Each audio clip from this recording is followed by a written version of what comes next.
Oh shit, I can't do this at the same time. What am I doing?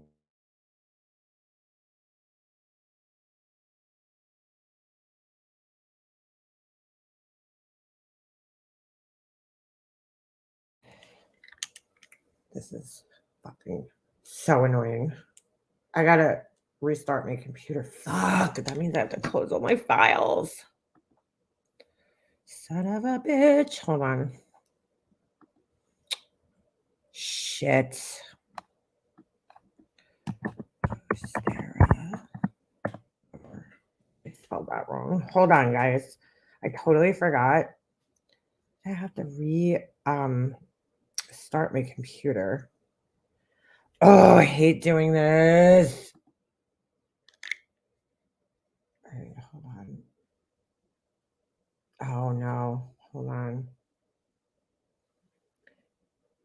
Oh my god, why is this not? All right.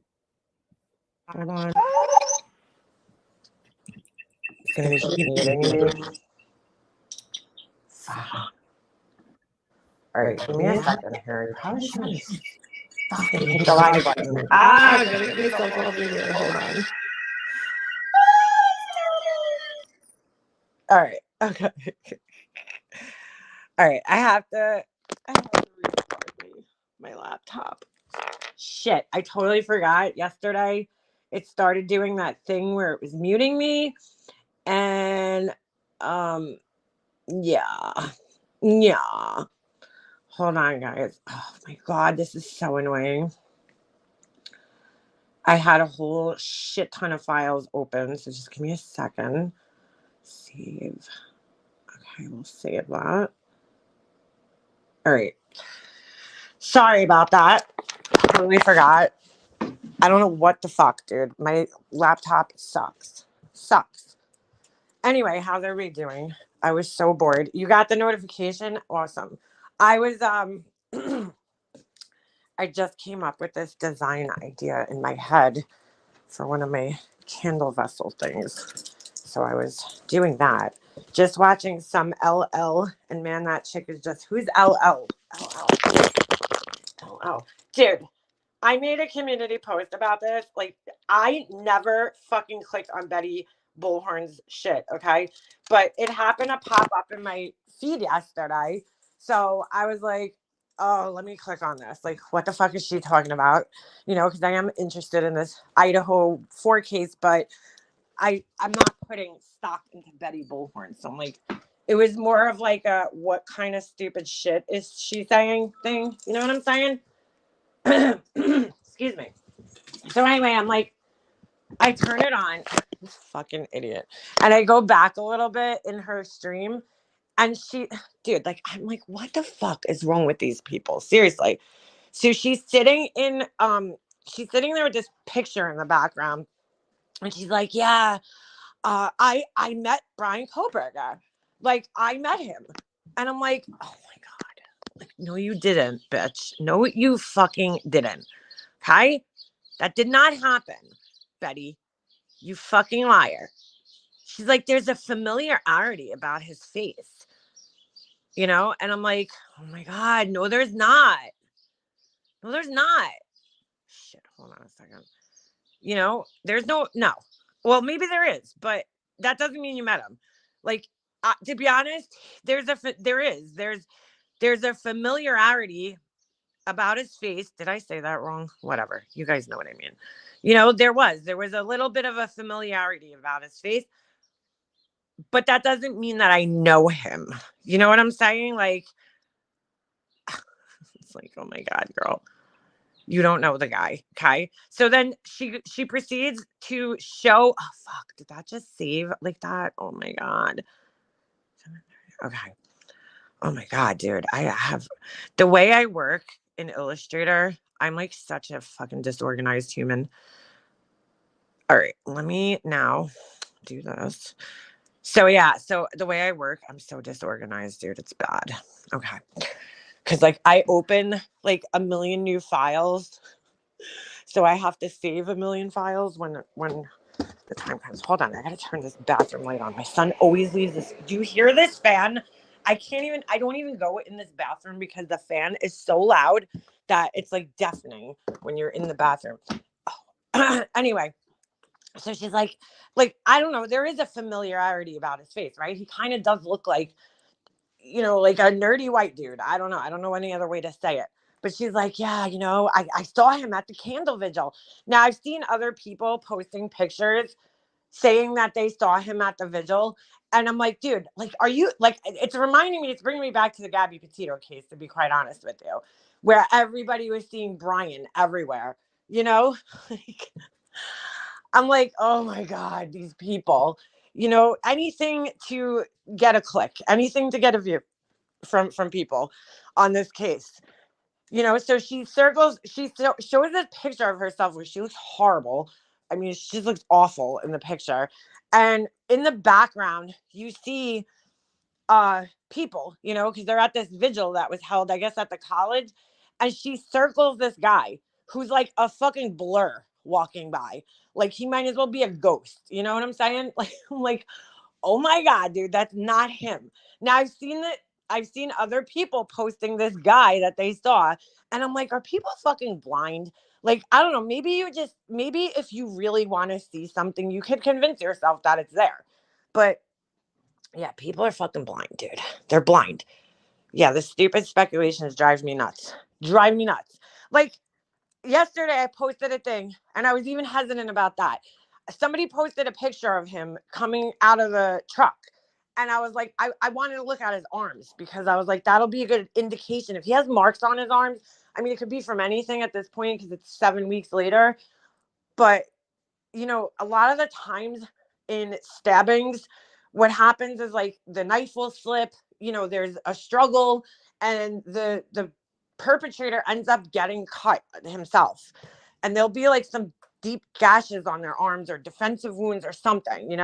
So I just zoomed in and I happened to notice a couple, marks on his arms that I made sure to say, like, it could be psoriasis for all I know. I don't know. It could be anything, you know? If he would have had completely cleared arms, I would have been a little surprised, to be honest with you, because he didn't just struggle with one person. It was 4 people. So like he did not walk away from that, battle unscathed. There's just no way. It's impossible. So anyway, something like that, fine. But I was even a little hesitant about posting that just because it's speculative, but all this other bullshit, like, oh, I saw him here and all this other shit is just like ridiculous. Fucking ridiculous. If you can't prove that you saw him at this candle vigil, like, why are you even fucking talking about it? And she made sure to put it in her title so that it attracted like 1,500 people to her chat, because that's how many were there at the time. And it's just ridiculous, dude. It's absolutely ridiculous. Like, you can't even tell, even in the other picture that somebody posted that's a lot closer up, you can't tell. I mean, I could tell it's not him. You could just see like the posture, his body posture. The hair is a different color. Like, it doesn't even look like him. The profile is different. Everything about it just doesn't even look like him. But these people will convince themselves that it's him because they want it to be him. It makes this story more sensational. Like, oh my God, he showed up to the candle vigil. It makes the story more sensationalized. Like, there's a possibility it is him and he could have been there, but I don't know. Yeah, grifters gotta grift. They really do. Like, anything they could put on this story to sensationalize it, they're gonna do it. And it's just like sickening. It really is. It's like the cops made an announcement yesterday that's it. They're cutting off all communication with the media. So I don't know if that's a good thing or a bad thing, because in a sense, I think it's a good thing because it's going to protect the integrity of the case. And it's a little kind of nerve wracking at the same time, but it might just be Idaho and how they operate, since, they have this rule that they can't, release the arrest affidavit until he appears in court. But now I don't even know if that's going to happen, but they're trying to protect the integrity of the case, which is obviously a very smart thing to do. But it's also nerve wracking because, like, it's making me feel how solid is their evidence. too, you know, at the same time. This guy is arrogant and seems to think that he's going to go home and, you know, he's going to prove his innocence. And he was described yesterday in court as being extremely calm. Okay. Now think about this. If you were innocent, right? Key word there. If you were innocent and you were being charged or accused of murdering not one, not two, not three, but 4 people, okay, and being charged with that potentially, the last thing you would be is fucking calm. You know, like I'd be freaking the fuck out. Like, how do I get out of this? Like, I'd be having a heart attack because if I was innocent, right? The last thing I would be was calm. I'd be screaming at the rooftops like I didn't fucking do this, dude. You have the wrong person. You know? Like it wasn't me. So I don't know. I don't read too much into like the perp walk, you know, when the suspect's walking into court because I'm sure, can almost guarantee that they're instructed by both the police and their attorneys not to make eye contact with people, not to say anything, and just to look forward and walk into the court. You could kind of tell he's nervous. He does glance over for a second to the side and then he looks back to the front. You know, I'm sure they're instructed to just walk into the court and just face forward, you know? And at the same time, this is a person who's never gone through this process of even being arrested before. So I'm sure he's shitting his pants at the same time. So there's reasons there are cops leaking info. And from everything I've seen, the affidavit will still be released.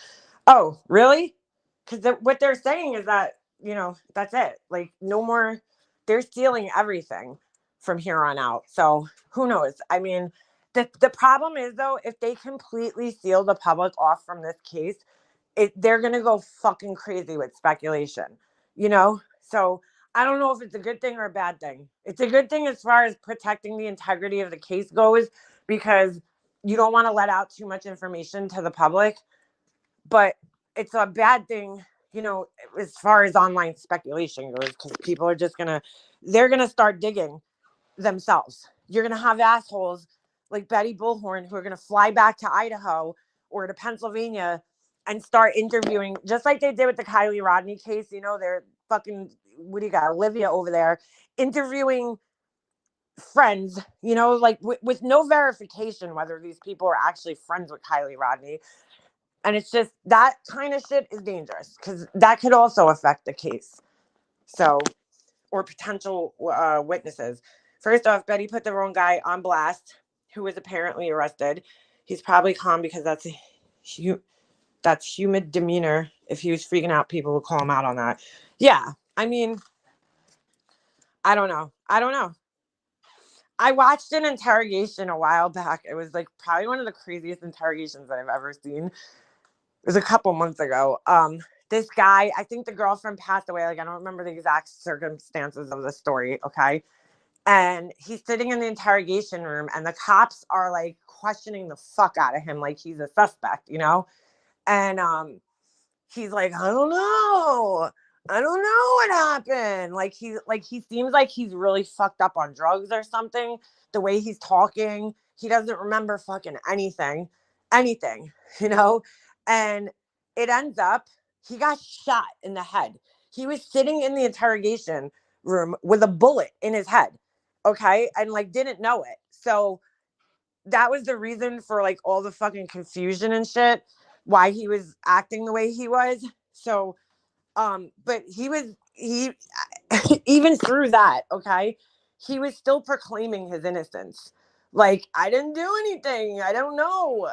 You know, he really didn't know what happened. And he was complete, like, I don't know. I just feel like when you're innocent, like you just act differently. I don't think you would be calm, you know, with the attorney. Like, you'd be freaking the fuck out. Think about it. You'd be like, dude, how did I get in this situation? You know, like his attorney described him as being calm. I wouldn't be calm. I'd be freaking the fuck out in private. You know what I'm saying? Not obviously in the public, but I'd be like, fucking, like, if I was talking to my attorney, I'd be like, dude, get me the fuck out of here. Like, I didn't do this. I don't know how they got me, but it's not me. I don't know. We'll see. We'll have to see. That is a very sad case. He did not survive. The delay in treatment caused his death. Oh, really? I didn't know. I didn't know what happened after the case, but oh my God, was that crazy? What the fuck is on my phone, dude? Hold on a second. I don't know what that is, but ew, the fuck was that? It looked like a piece of rice at first. I don't know what the fuck that was. But yeah, it's like, whatever. Again, I mean, you don't know what these people are told, so I don't, I knew like yesterday they weren't going to get much. He was just going to like a pretty, what do they call it? Routine formality, that he was going through for extradition.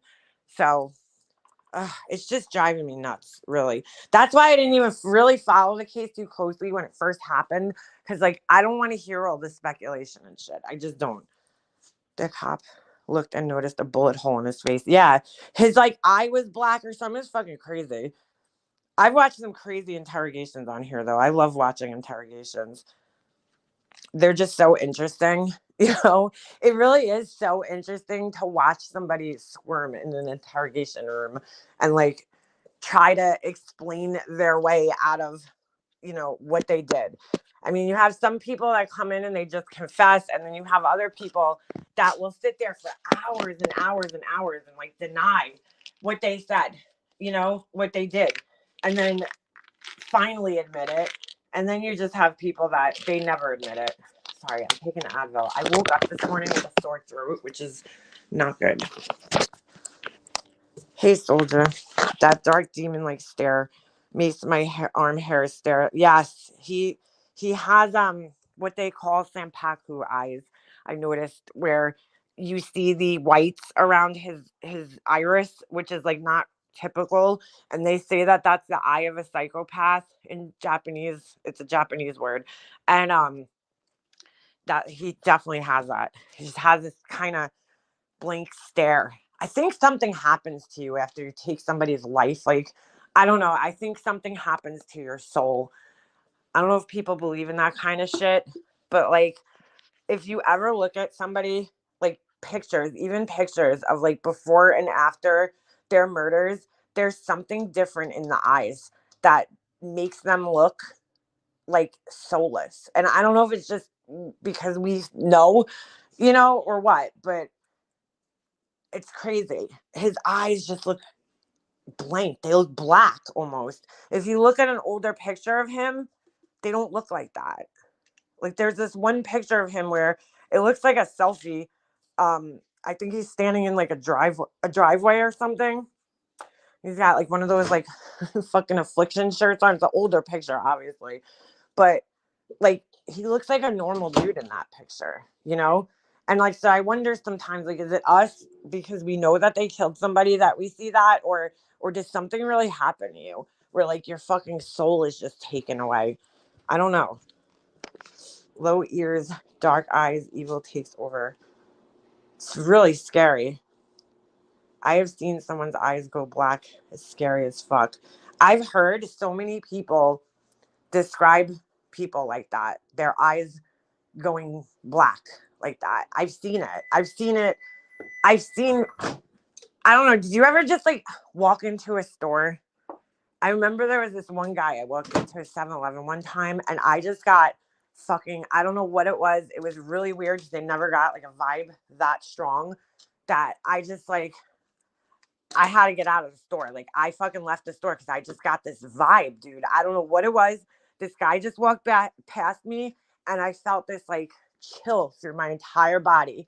And I was like, that something's wrong, dude. Like something's wrong with that guy. Like I need to get the fuck out of here. He didn't say anything. He didn't do anything. I don't know what it was, but I just walked by this dude and got this fucking vibe that was like so strong that I left because I was like, this guy is giving me probably one of the worst vibes I've ever felt in my life.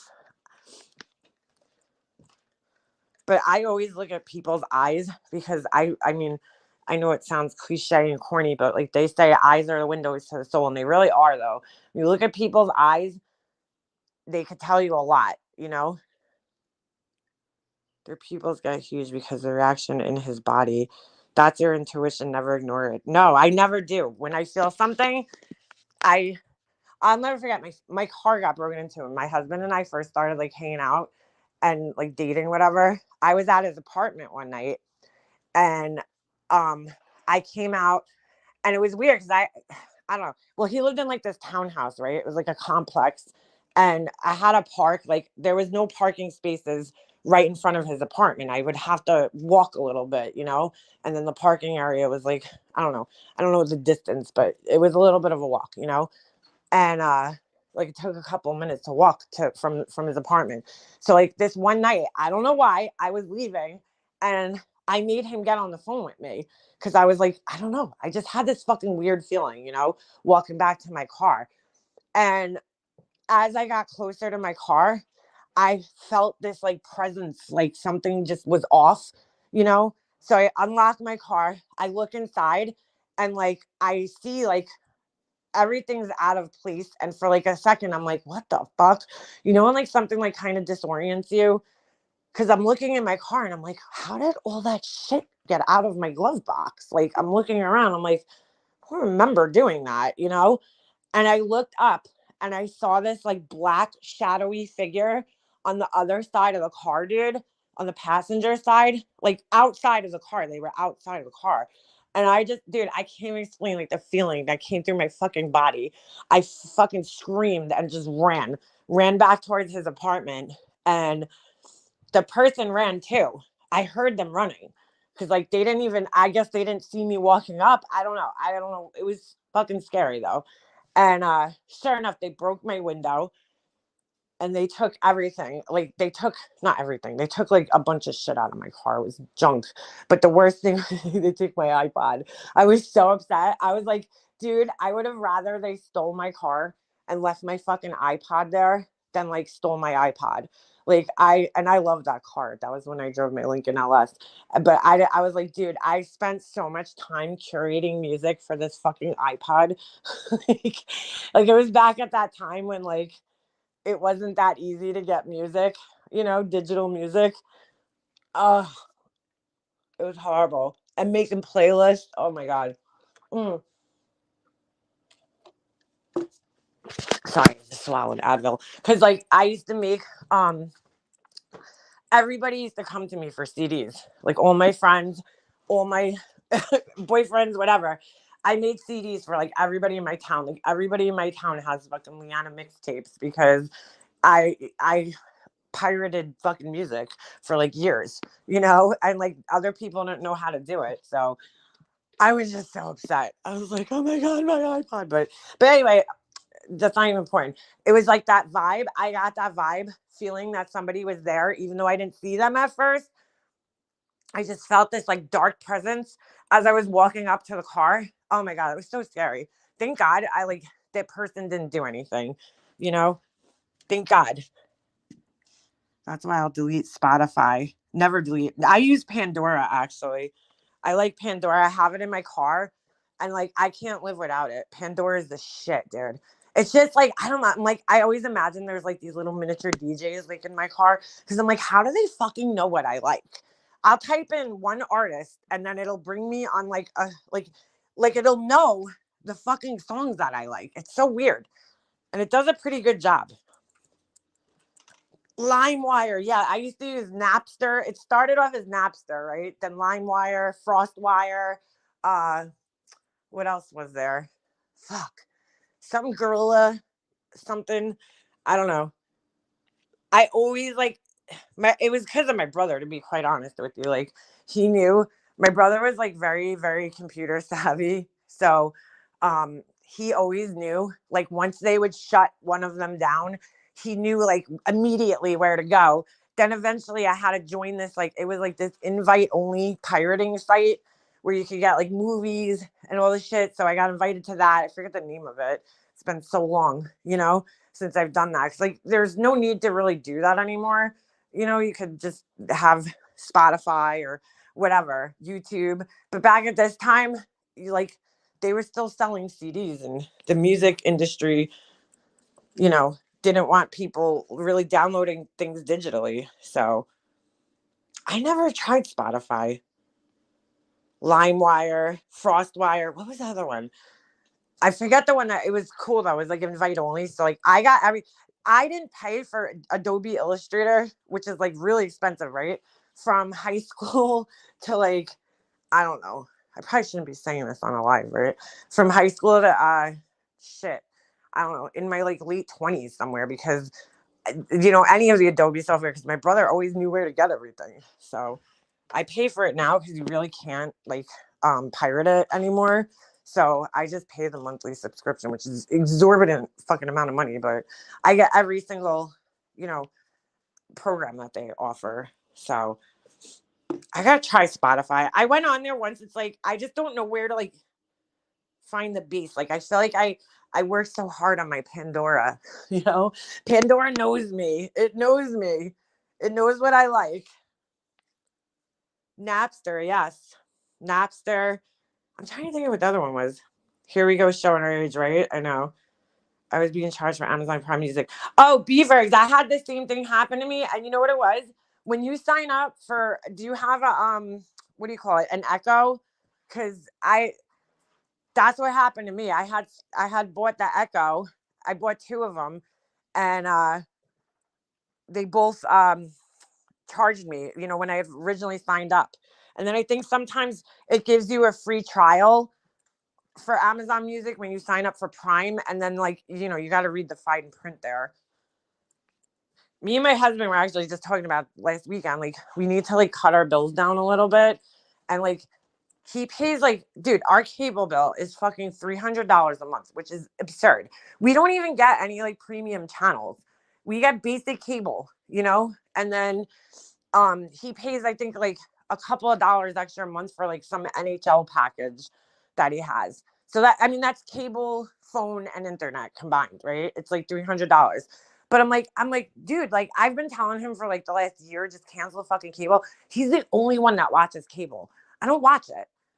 Me and Jesse don't watch cable. Neither one of us watch TV. I can't even tell you the last time I turned on my TV and like watched regular TV. So I watch YouTube all the time. Jesse watches YouTube all the time. And I'm like, like that's the one bill that neither one of us need. You're the only one using it. But I don't know what to use in place of cable. That's the problem. I love cable. I just cut my cable 3 months ago.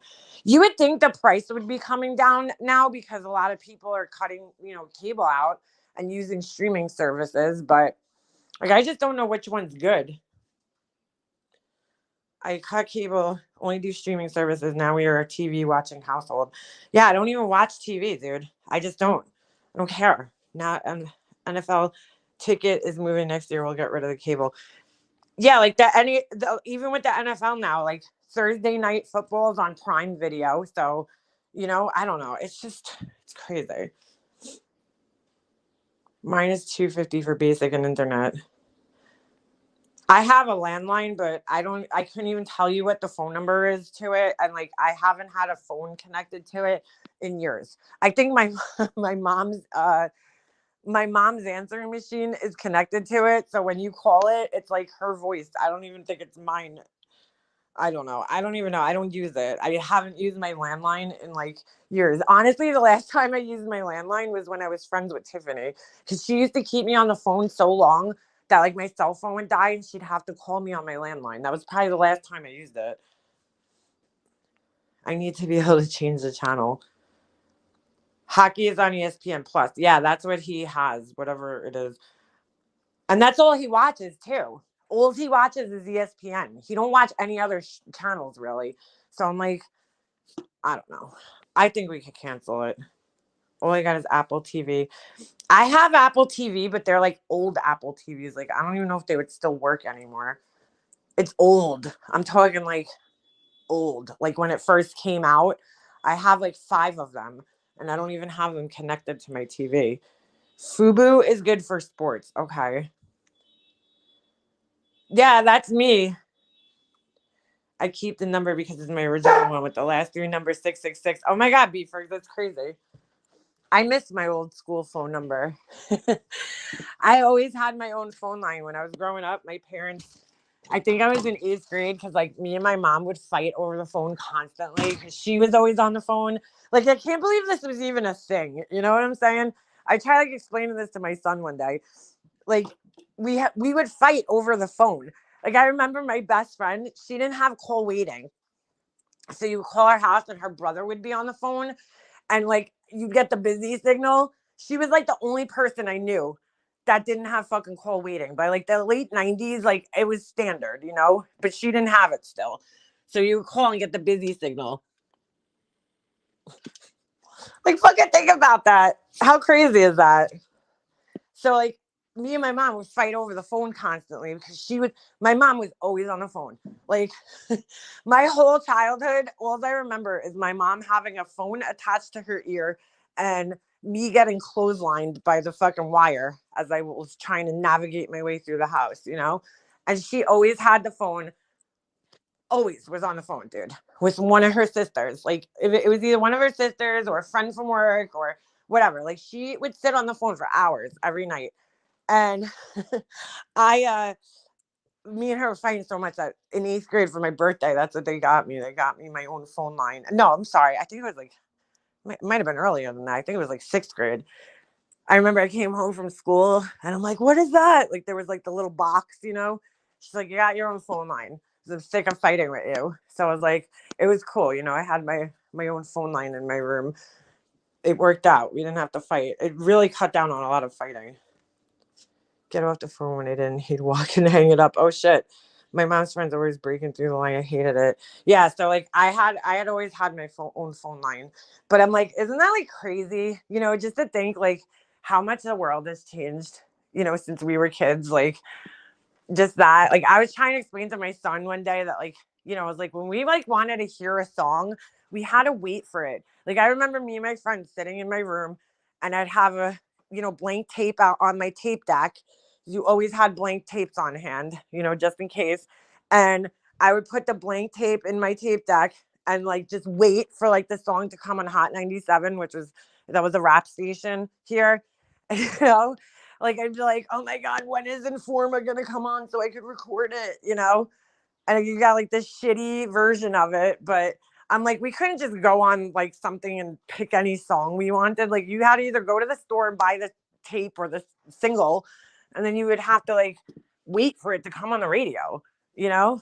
Like so I have so many mixtapes where like you could hear the DJs talking in between. Oh my God. Like remember like the big exciting thing, I don't know for you guys, but when I was in like middle school going into high school, the big thing was to listen to Loveline with Dr. Drew and Adam, what the fuck was that guy's name, Adam some Carolla, and what was the lady's name, like that was like you waited at 10 o'clock at night, Loveline came on.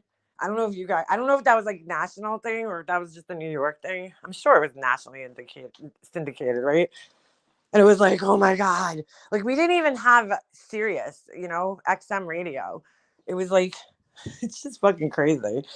Like my son can't even comprehend that. Like he doesn't even understand. He's like, what? Like you didn't have an iPad when you were younger? I'm like, no. I'm like, dude, like we couldn't just go and watch any movie. You had to go to the movie store, right? Before Blockbuster came out, you go to the movie store and like they had one copy of the movie.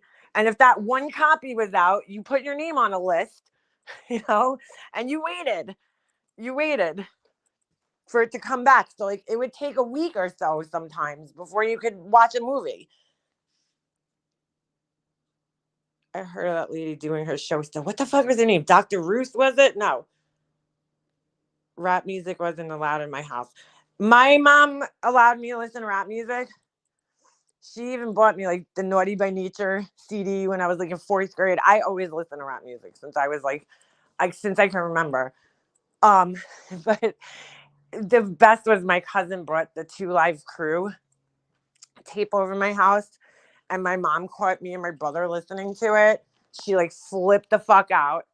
It was bad, but she let me listen to rap music. I loved rap music. I always did. I had a bear and a poofode. Poofode? The fuck is that? My mom brought me, yeah, the brat. I liked her. I used to listen to the radio. I used to just go get like singles. Like I had the Boys to Men single. I'll make love to you. You know? Like I just, oh my God, I loved Boys to Men, dude. That was my favorite when I was younger. It's just like so crazy how the world's changed in that sense. Are you talking about Diane Farr? Who the hell's that? What? Who? Wait, what? Who's Diane Farr? I lost that. I remember Nunya. I was sitting in front of like MTV. Every once in a while, I would play Informer with the lyrics scrolling across the bottom of the screen. And I remember I was like trying to write them down one time because I was like, I want to know what he says so bad. Because I would sit in my room and write lyrics down from the tape. Like I would listen to the tape, I'd stop it, I'd rewind it, and I'd sit there and write all the lyrics out of a song because I wanted to know the lyrics. I have like my husband probably wants to kill me on long road trips because like I don't know, I have this like unbelievable memory for fucking songs that I know like the words to every fucking song I hear. Like if I hear a song like maybe 3 or 4 times, I'll know the fucking words to it. So like he must want to kill me on the way to fucking, wherever we're going because like I just put the radio on and I just whatever song's on, I usually know the words to it. My son too, he has to listen to me rapping the whole way to fucking hockey. They would allow rapid, they'd allow the Grateful Dead. Yeah, that doesn't make sense because they talked about drugs and driving that train high on cocaine. Like, what? That's okay. Sure. It's so hard to say goodbye to yesterday. I love Boys to Men. I fucking love them. I still love them. Shy. I love all those groups from back in those days. I love me some good R&B. Yeah, they didn't talk about sex. I like the Grateful Dead. And the only reason being is because my brother was big time into the Grateful Dead. Like right before Jerry Garcia died, he used to go to all their concerts and shit. So I like kind of had no choice but to grow up listening to the Grateful Dead because my brother loved it. My brother used to go through like these weird phases, but he pretty much always listened to classic rock. So like I know a lot of those songs too. He liked heavy metal. He had a pretty eclectic. He like went through like these phases. Like I was pretty much the same. Like I consistently listened to rap music from like third grade.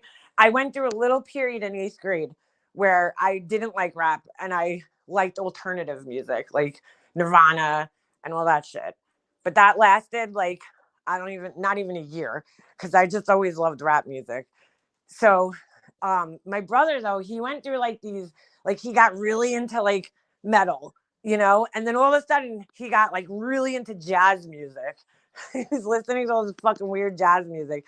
Then he got into like Led Zeppelin and then he got into the Doors and all that shit. And then he got into the Grateful Dead and Fish. Like he would, I don't know, he like mutated his like musical taste all the time. So he had like a very eclectic collection of music that he would listen to.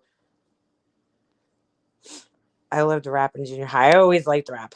Always listened to it. Like I'm talking since like it started. I don't know. I just always listened to it since I can remember. My cousin kind of introduced me to it because he gave me what was it? He gave me an NWA tape, right? My mom probably had no idea. I didn't really listen to it that much because I knew my mom would freak out if she heard it. So, and then he also gave me, what was it? Fuck, holy shit. Oh my God. Why can't I remember the fucking name? Ah, I'm having a total brain fart. Be Real. What's it called? Insane in the Membrane. Holy shit. Why can't I remember the name of the fucking group? Holy shit. I'm having a total brain fart. Well, anyway, he gave me that tape, right? Not that one, the one that came out before Insane in the Membrane. Why can't I remember their name? I'm having a total fucking brain fart. He gave me like their first album that came out, and like I don't know, that was like I was hooked. I just liked the rap. Cypress Hill, there you go. Holy shit, like I could fucking sing every song on their albums because I loved Cypress Hill. In fact, I had to fucking put that in my playlist. I have like 2 playlists on here, well 3, that I always add music to all the time. I don't know if they're private, but I listen to a lot of different stuff depending on my mood. Not country though. So I can't do country. Can't do country. Cannot do country. Like, that's a rough one right there. I like some of the alternative music, but like still, from the 90s, but I don't listen to it like regularly. Like I have to be in a special type of mood, but I'm usually listening to rap or R&B. Music has changed my mood. I also like Fat Boy on a Diet. Don't try it. Kick your ass like a looter in a riot. These pigs want to blow my house down. um, I have like lyrics going through my head all day, dude. It's bad. Like I'll hear somebody say something, and then like I'll think of like a lyric from a song, and it'll start playing through my head. I don't know what it is. Oh, Anastasia, you fucking killed me yesterday. I was driving to Kinshap. I love listening to Love Lines when I was in high school. It was on KROQ. I think it was on Z100 here. I think that's who played it. So, yes, roller skating. Oh, I miss roller skating so much. That was so fun. So, yesterday I'm watching this whole I tuned into WFLA, my boy JB. I still watch them from like the Gabby Petito days. Like I love watching that guy. He does a good show. Like he does a good online newscast. I just think he's really good at it. And like that's really the only news station that I know of that does that they stream live. Mm. So I was watching them yesterday when they were, doing this whole court hearing thing, right? So I'm in the chat and the chat's like fucking flying. There's like thousands of people in there, and all of a sudden I see Anastasia. And like, so I don't know if you guys have ever watched them, but if you watch this news station, they tell you to hashtag hey JB or hey, what's the other guy's name? I want to say Bruno, but I don't think that's it. Oh, Josh. Why did I say Bruno? Hashtag Josh or hashtag JB. I think there's another guy there named Bruno that comes on the show.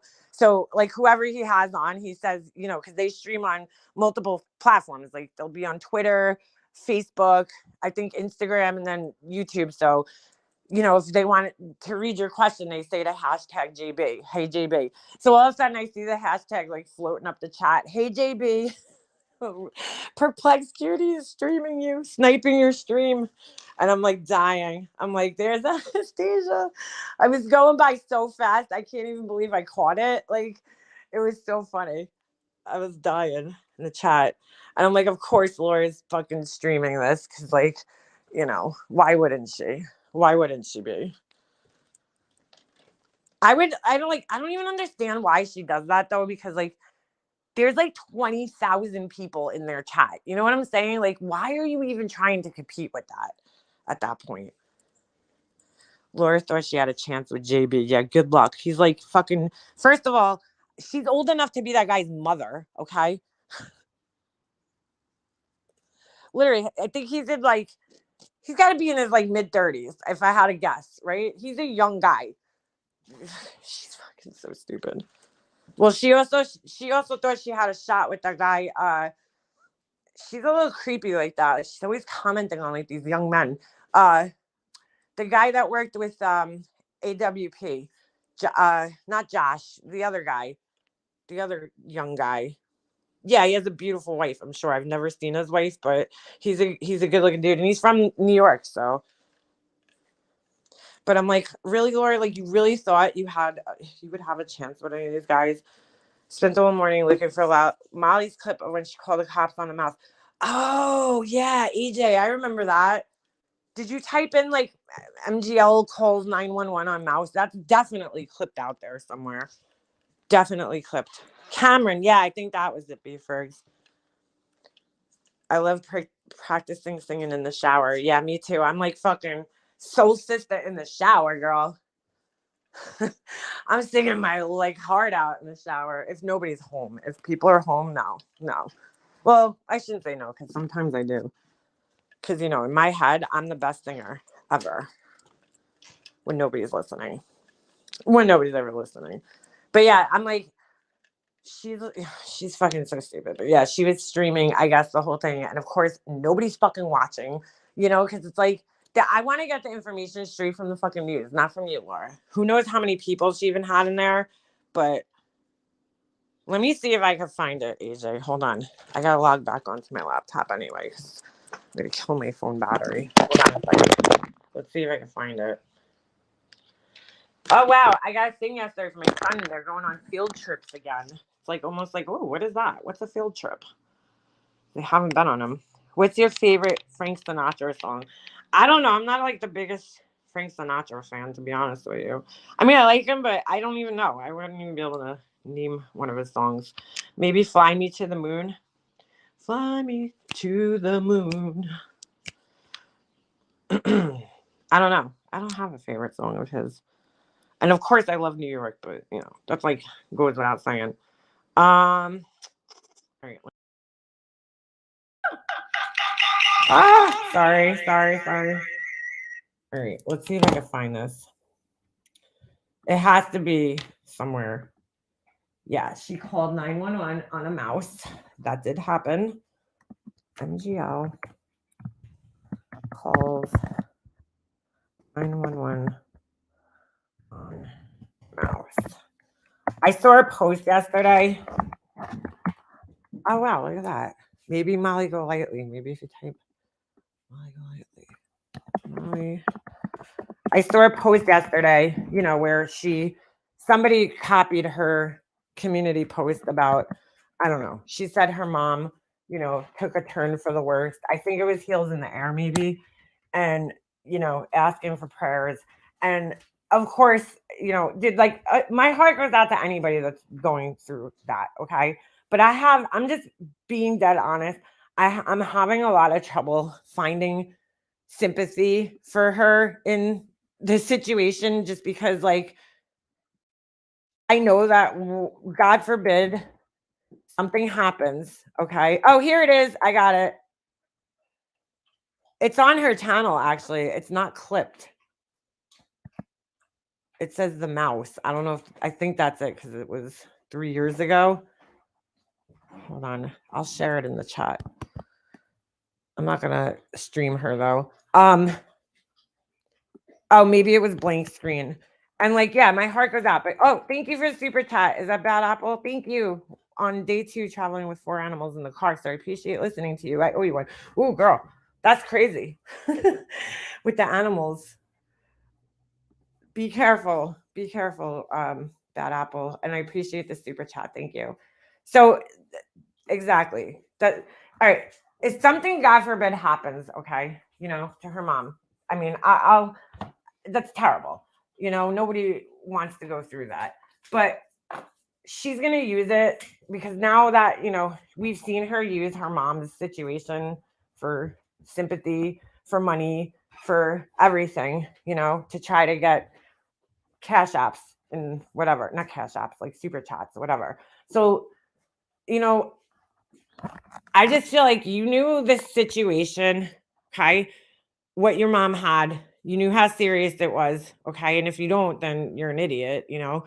And instead of spending time with her, you were selfish, and like you spent your time doing things that make you happy, you know?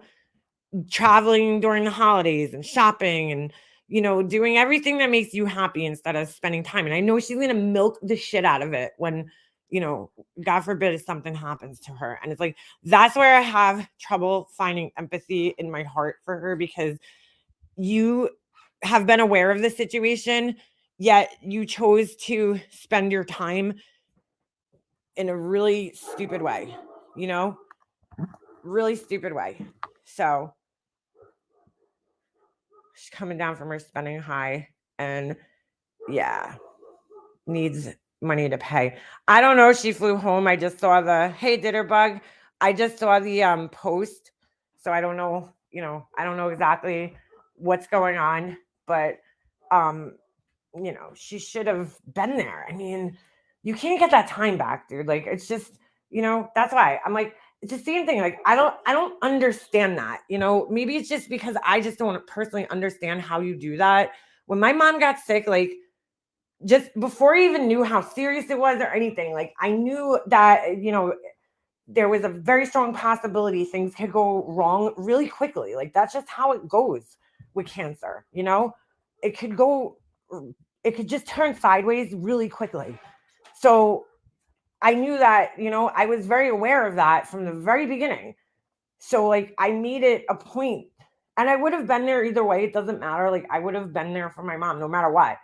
But I remember, like, while I was taking care of her, and if you go back and watch my series, you'll hear me talking about a lot. Like, my brother and his wife, like, and I'm not expecting his wife ever to be like as upset because like she didn't even have a relationship with my mom. So, how would she, you know what I'm saying? Like, it's not gonna affect her the same way, but like I just like I couldn't believe like my brother, like they were just going about living their lives. Like they went on vacations while she was sick, they went out to parties, to bars, like my whole life like turned into like every fucking thing in my life went to the wayside. And I'm not like that was my choice. You know what I'm saying? Like I did it because I wanted to. I would, whether they were there or not, I was still would have been doing the same thing. So, I'm not saying like it's their fault I had to be there for my mom. No, I would have been there either way. It doesn't matter. I would have done anything for her, So like it doesn't matter who was there, how much they were there. I still would have been there every step of the way, no matter what. But it's just like, I just couldn't understand how they were even wanting to like go out and live their lives. Like, especially like the worse sick that she got, the more serious I felt like, and I was like, oh my God, I got to spend every second with her that I can because like this is not going good. And it was bad for a long time. Just to give you a timeline, right? She got diagnosed in November of 2015, right?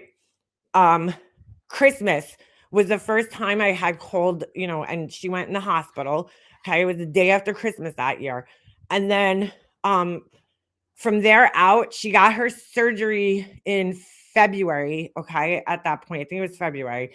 And from there on out, like it just went downhill very fast, okay, until November of the following year of 2016. So like it was just not like there was really no time where she got better after that. You know what I'm saying? Like after she got that surgery, like she healed from the surgery, but like other things kept happening along the way. Like every time something would be resolved in a sense, something else would go wrong. And then, it was like just nonstop, shit happening. So like it to me, it was like pretty much from the point she got diagnosed that Christmas, shit just started to go downhill, slowly, but kind of fast at the same time.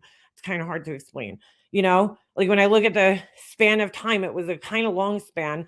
I mean, it wasn't a full year, but it was almost a full year, from the time she got diagnosed to like the time she passed away. Well, it was a year from when she got diagnosed to when she passed away, but I'm saying like from the time that she really started to go downhill, like that was like probably like a good 9-10 months, of that year was her just, going downhill. So it was like, I knew that I wasn't good. So I just couldn't understand. Like I had no desire to like go out or do any of that shit because I was so fucking worried. Like if I would have went out to a restaurant or a bar or went on a vacation, the whole time I would have been worrying about her, you know? I would have just been like so worried. Like I remember I went and met up with my friend one time in the city because I hadn't seen her in years. And like the whole time, all I could do was like thinking about getting home and getting back to the hospital, like because my mom was in the hospital, and we didn't do anything crazy. We just went to the World Trade Center, but it was a nice day. I needed the break, I needed to clear my head, but I was worrying about her the whole fucking time I was there. It's all I could think about. Mm. Yeah, sweet Lulu. I'm sorry to hear that. So, like, you know, she's had ample time to spend time with her mom and she chose not to. And there's no excuse. You know what I'm saying? I understand that her mom lives in a different state than her, but she's been traveling all over the fucking United States, staying in these really expensive hotels, like, if you have that much money, you've been away, she's been away for like 3 weeks or a month, right? Solid. Okay. If you really think about it, like with little spurts of going home for a couple of days here and there, she's been away for like probably over a month. So if you could afford to, spend all this time in these swanky hotels, get a hotel near your mom's house and stay there. Is it fucking depressing to sit there with somebody while they're sick? Absolutely. It's fucking horrible, dude. It's horrible. It's stressful. It's the worst thing you could go through. But you know what? You're going to be, God forbid something happens. I don't have any regrets. I'll take that depression any day, that depressing situation any day if I could have my mom back. Like, I'll stay with her there for the rest of my life sick if I had to, just to have her here. Like, which is selfish of me, but you know what I'm saying? Like, you're not going to get that time back. Like, and it goes quick and things could turn very fast. So, like, I saw that post and I'm just like, you're like, I'm not going to feel bad for you when, God forbid something happens and you're like, second guessing yourself, because you should be second guessing yourself because you're a selfish fucking asshole, dude. Just like my brother and just like his wife. You're a selfish piece of shit. Sorry, but it's just the truth. And maybe people will be like, oh, make him up, so you shouldn't be saying that right now. Fuck that. Fuck that. You're a selfish asshole, I've been up on my live saying, go see your mom, dude. Because I've been through it twice and I know how fast things could turn. But, you're just selfish. You're a selfish piece of shit. Seems like she runs from stuff like that. Mm-hmm. Jake was sick with COVID because it's not about her, Ella. I really do think, and this is again narcissist fucking shit, that like they can't take somebody else being the center of attention. Okay, even if it's negative attention, like the kind of attention you don't necessarily want. Okay, nobody wants attention for being sick, right? But I truly believe that she can't take that her mom would be the center of attention, and not her. She's like good time Charlie, you know what I'm saying? She doesn't want anybody to fucking piss on her parade and ruin her good time. So, she runs. And I understand that it's hard to deal with. Like my one uncle, he like did not want to see my mom in that condition. And I was the same way when my grandfather was sick back in the day. My grandfather had cancer and I was young. I was in high school still. And I remember I went and seen, him one time and it was fucking terrifying. He's in the bed. He's got the oxygen tank on. His skin's all pale. He don't look right. He don't look like himself. He's kind of out of it because he's on morphine and shit. And it's fucking scary, dude. It's scary to see somebody in that you love in that condition, and I ran from it. Like I didn't want to go back there because I was like terrified. Like I didn't want to remember my grandfather like that, but when it's like your own parent and you just have no choice but to deal with it, you kind of get over the fear and you just like go and you have to do what you have to do. And you don't even have time to think about that. So right, exactly. She's just way too selfish, dude, to like be there for somebody and care for somebody. And like everybody's role in the family is different. I never expected my brother to be there in my family as much as I was because like I don't work, but I did expect him to be there a little bit more than he was. Like he just wasn't there, dude. He just completely wasn't there. I expected more care and concern, at least, him calling her and checking in on her. And, that wasn't even happening in the beginning. So, I understand like he would never be able to fill my role, even if he was home, because he's just not that person. He's not a caretaker like I am. Like I'm a caretaker, I always have been in my family. I've always been like the caretaker, the fixer, the one who people come to for help for whatever it is, that's always been my dynamic, like my role in my family, not just like my household, but my extended family too. I'm always like the person that everybody comes to all the time. So, he's not ever going to have that role. And I understood that, it's just that I was just shocked at like the complete lack of care from him. That was shocking to me to go through, but I would never expect him to fill my role because that's my role, and it always has been. So, I mean, she might not be the caretaker in her family either, but like be there, just being present sometimes is enough. Like maybe not for her. She probably annoys the shit out of everybody when when she's there, because everything has to be about her. That's the difference, I guess, between, my brother being a selfish person and not, being a caretaker, and her not being a caretaker, because, my brother's just not a caretaker, but I mean, he is in a sense, but he's, not like I am. And, um, but he's not like, he doesn't need to be the center of attention either. So, it's not like he's selfish. He's very selfish, but he's not like that type of selfish. Obviously, I'm struggling with Bradley leaving this year. I enjoy taking care of others. B Frigs, I was just talking about this the other day with my husband, because, like, I guess, like, when my mom passed away, of course I still had Jesse. Jesse was young. He was 4, but, like, I I I had to fill that void with something, like that caretaking void. So, like, I got really into fish tanks because it was like another thing for me to take care of, I guess, because I was like, I needed like something, like some living being to depend on me. And to be honest, like, I spent fucking ridiculous amounts of money on fish and fish tanks and supplies for fish tanks, but it got me through, because I filled that void out with like taking care of something that just kept me occupied, kept my mind occupied. Yeah, she needs to be the center of attention.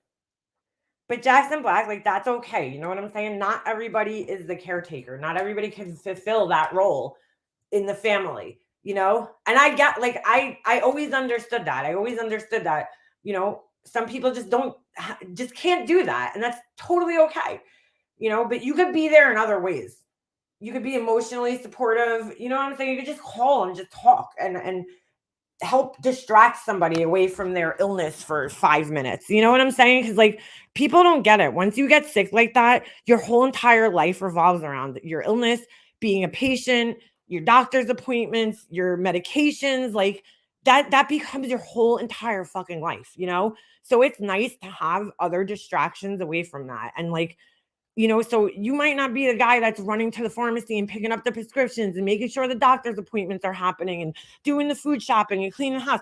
But you could call up and fucking, you know what I'm saying? Like, just sit on the phone for an hour. That's not hard to do. Just make some conversation. I mean, like, my brother's always been good at that. He's funny. So, he could have came over and just entertained my mom and made her laugh and shit. But he didn't even do that. So my brother would visit my mom, put sticky notes on what he wants. When my mom passes, my mom herself was a narcissist, so I don't speak to either. But when he did that, it was like, wow, dude, yeah, that's fucked up, dude. That is fucked up. Yeah, it takes over everything. I was like, even like my mom and my conversation, since I was the person, I felt like saying I took care of her because she took care of herself too. But me helping take care of her, right? Like, our conversations just revolved around her sickness, like the last year of her life. Like, we didn't talk about normal things or, the things that we normally would discuss on the phone. Like, she like checked out, dude. When she got sick, she was totally checked out of like life, and everything became about her being sick. So, it's hard. It's just so hard.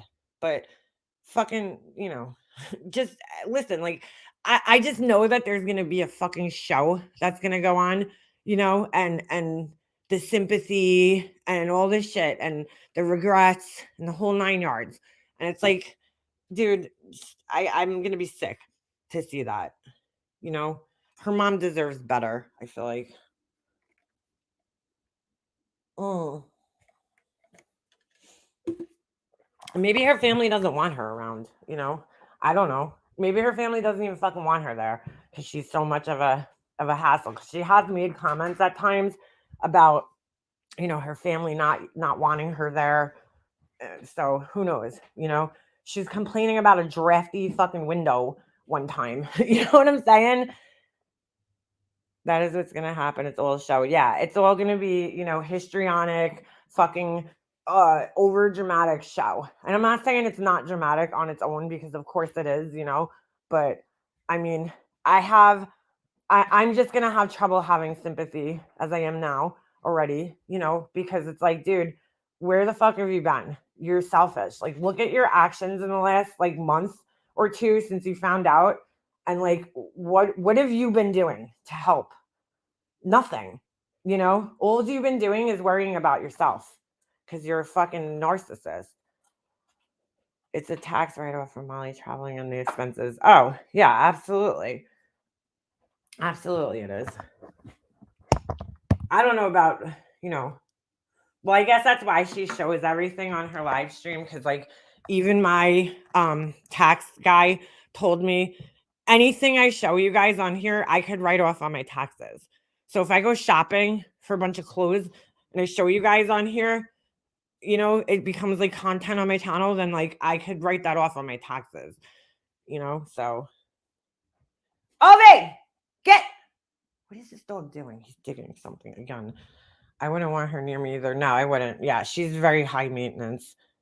Very hard, high maintenance. True colors are revealed once someone's in the family passes. I think the arrangements, once that day comes, will fall on her sister. No, you know what I think is gonna happen is she's already kind of she's already kind of put this out here. And then, not that I'll be celebrating, but she had a lot to say about my family, okay, and my situation with my family when my mom passed away, even though she didn't know anything about it. In reality, I know she didn't sit there and watch my fucking story. You know, she just knows that I don't talk to my brother. She has no fucking idea why, though. You know what I'm saying? She just heard that I don't talk to my brother, and she had a lot of shit to say about it, you know, back in the day, about me not speaking to my brother, just like Laura does, you know, her fucking ignorant comments about me not speaking to my family.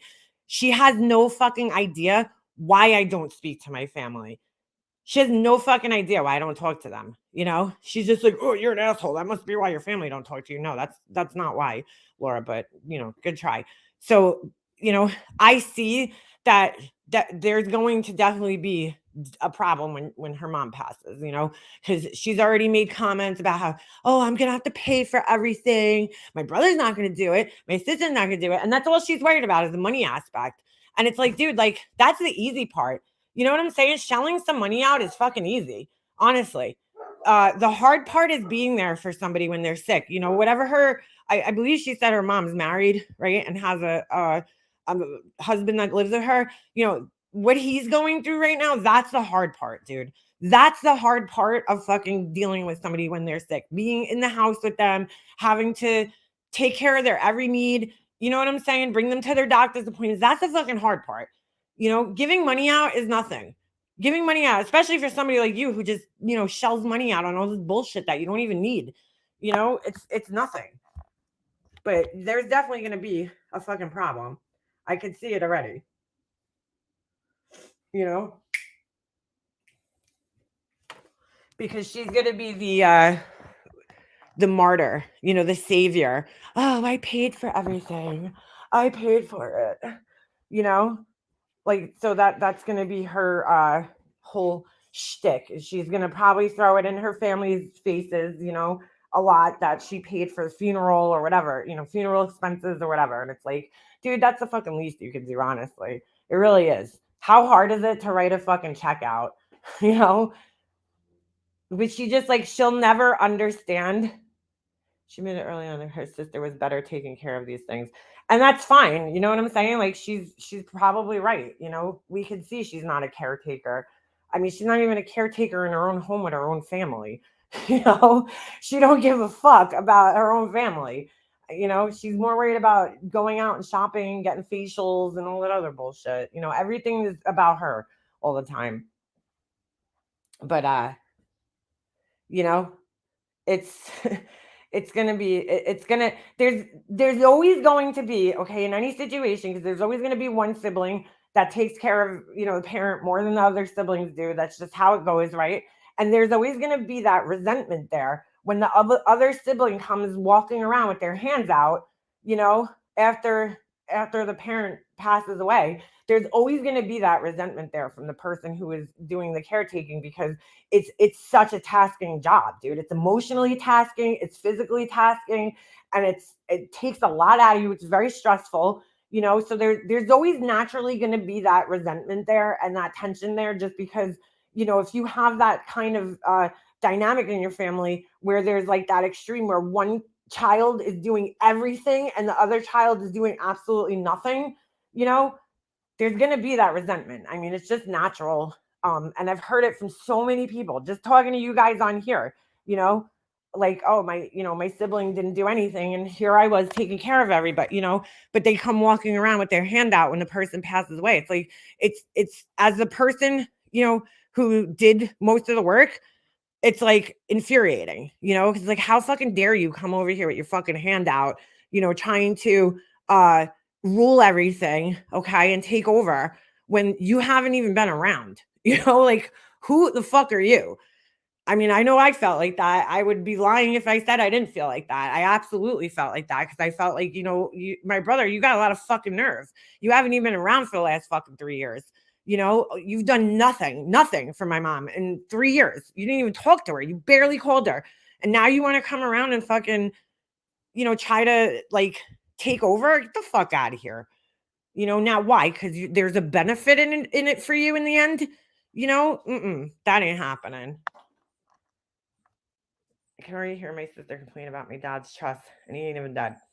And unless you've been through it, you don't understand it. Like my aunts had a lot to say, okay, during the time when this was all going on, right? Because my grandmother was still alive. I seen her make comments, like these backhanded comments towards one of my uncles. He just wasn't there as much for my grandmother. Why? He lives almost 2 hours away. He just physically can't be there as much as she can. She lives 5 minutes away from my grandmother, and he lives 2 hours away. And I've seen her, try to act like, oh, well, I'm not mad at him, but then she'll make these little like backhanded, comments about it. And and it's like, well, that's just natural. It's gonna happen, dude. And it's not wrong. You're not wrong for feeling that way. I can already hear my sister complain about my dad's trust, and he ain't even dead. Yeah, dude. It's it just gets fucking ugly, man. It's hard. It's really fucking hard. I had aquatic turtles to help me through. I cared for my mother-in-law on hospice. I was with my father when he passed, and now taking care of my mother. Oh my God, Gumby, I'm sorry to hear that. That's really hard to take care of somebody with that too. I can't even with people who fight about money. Someone your kin just died, you want to fight about money? I've never understood. No, you know what's even more sick? It's people that fight about not just money because, especially when there's a will and like everything's like split 50-50 and there's absolutely nothing to fight about. But when they start fighting about like these like stupid things, like my brother's wife was doing to me, like, taking a TV. Oh no, put that TV back, even though there's another TV for her. Like, that kind of shit is infuriating because it's like, dude, you're just trying to torture me. Like, fighting over like stupid objects in the house. That shit's crazy. Crazy. But it is more crazy with the money. Yeah. Marissa is and always will be. Well, and always, Marissa is always and will be forever selfish as fuck. Yeah. She is. Absolutely. I feel bad for her family that they have to even fucking deal with her in any capacity, let alone in this capacity because it's she's going to be, you'll see when it happens, she's going to be the most affected. She's going to be, it's going to be like she is going to have to be the most upset, the most affected. It's going to be a show of epic proportions. It still shocks me seeing though she deserved anything. Yeah. Yeah, Beefers, you and me both. It shocks me. She really fucking felt entitled to my mom's shit just because she was married to my brother. Like, that is completely mind-blowing to me. She shouldn't have been involved in any way. I still dream of a day where I just fucking run into her and just spit on her or something. I don't know. Hope she's enjoying. She's gonna get paid for it. Watch. Oh yeah, she's gonna make tons of money. She makes it sound like when her mom passes, the house goes to the kids. What about the stepdad?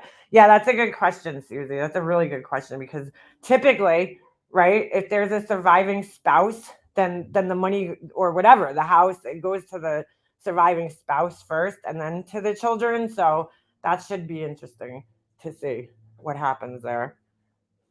When my brother-in-law passed, my hubby was the middleman between his son's next of kin and his father. Put a huge divide between them, and 8 years later, still affects the family, all because of money. Yeah, it happens more often than not. I don't even want to see clips of her when her mom passes, I will end up breaking my device. Yeah, that's how, see, Natalie, that's how I'm feeling. That's how I'm feeling. I feel like the same way because I'm just going to get so angry because I'm going to feel like, you're in no position to be like as dramatic as you are right now.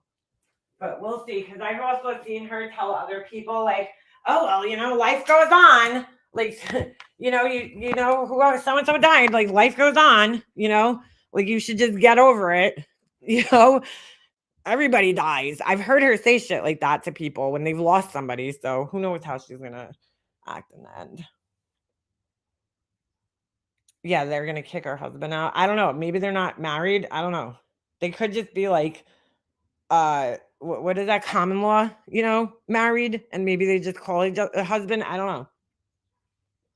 But technically, if her mom's married, to this guy, and that's usually how it works. It usually goes to the next of kin, which would be the husband.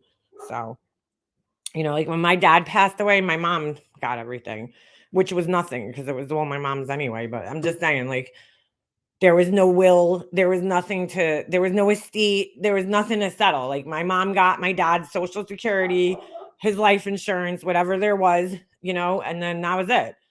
So typically that's how it goes. So it could even get uglier because if they are married and he has stepchildren, that could get ugly. Very ugly.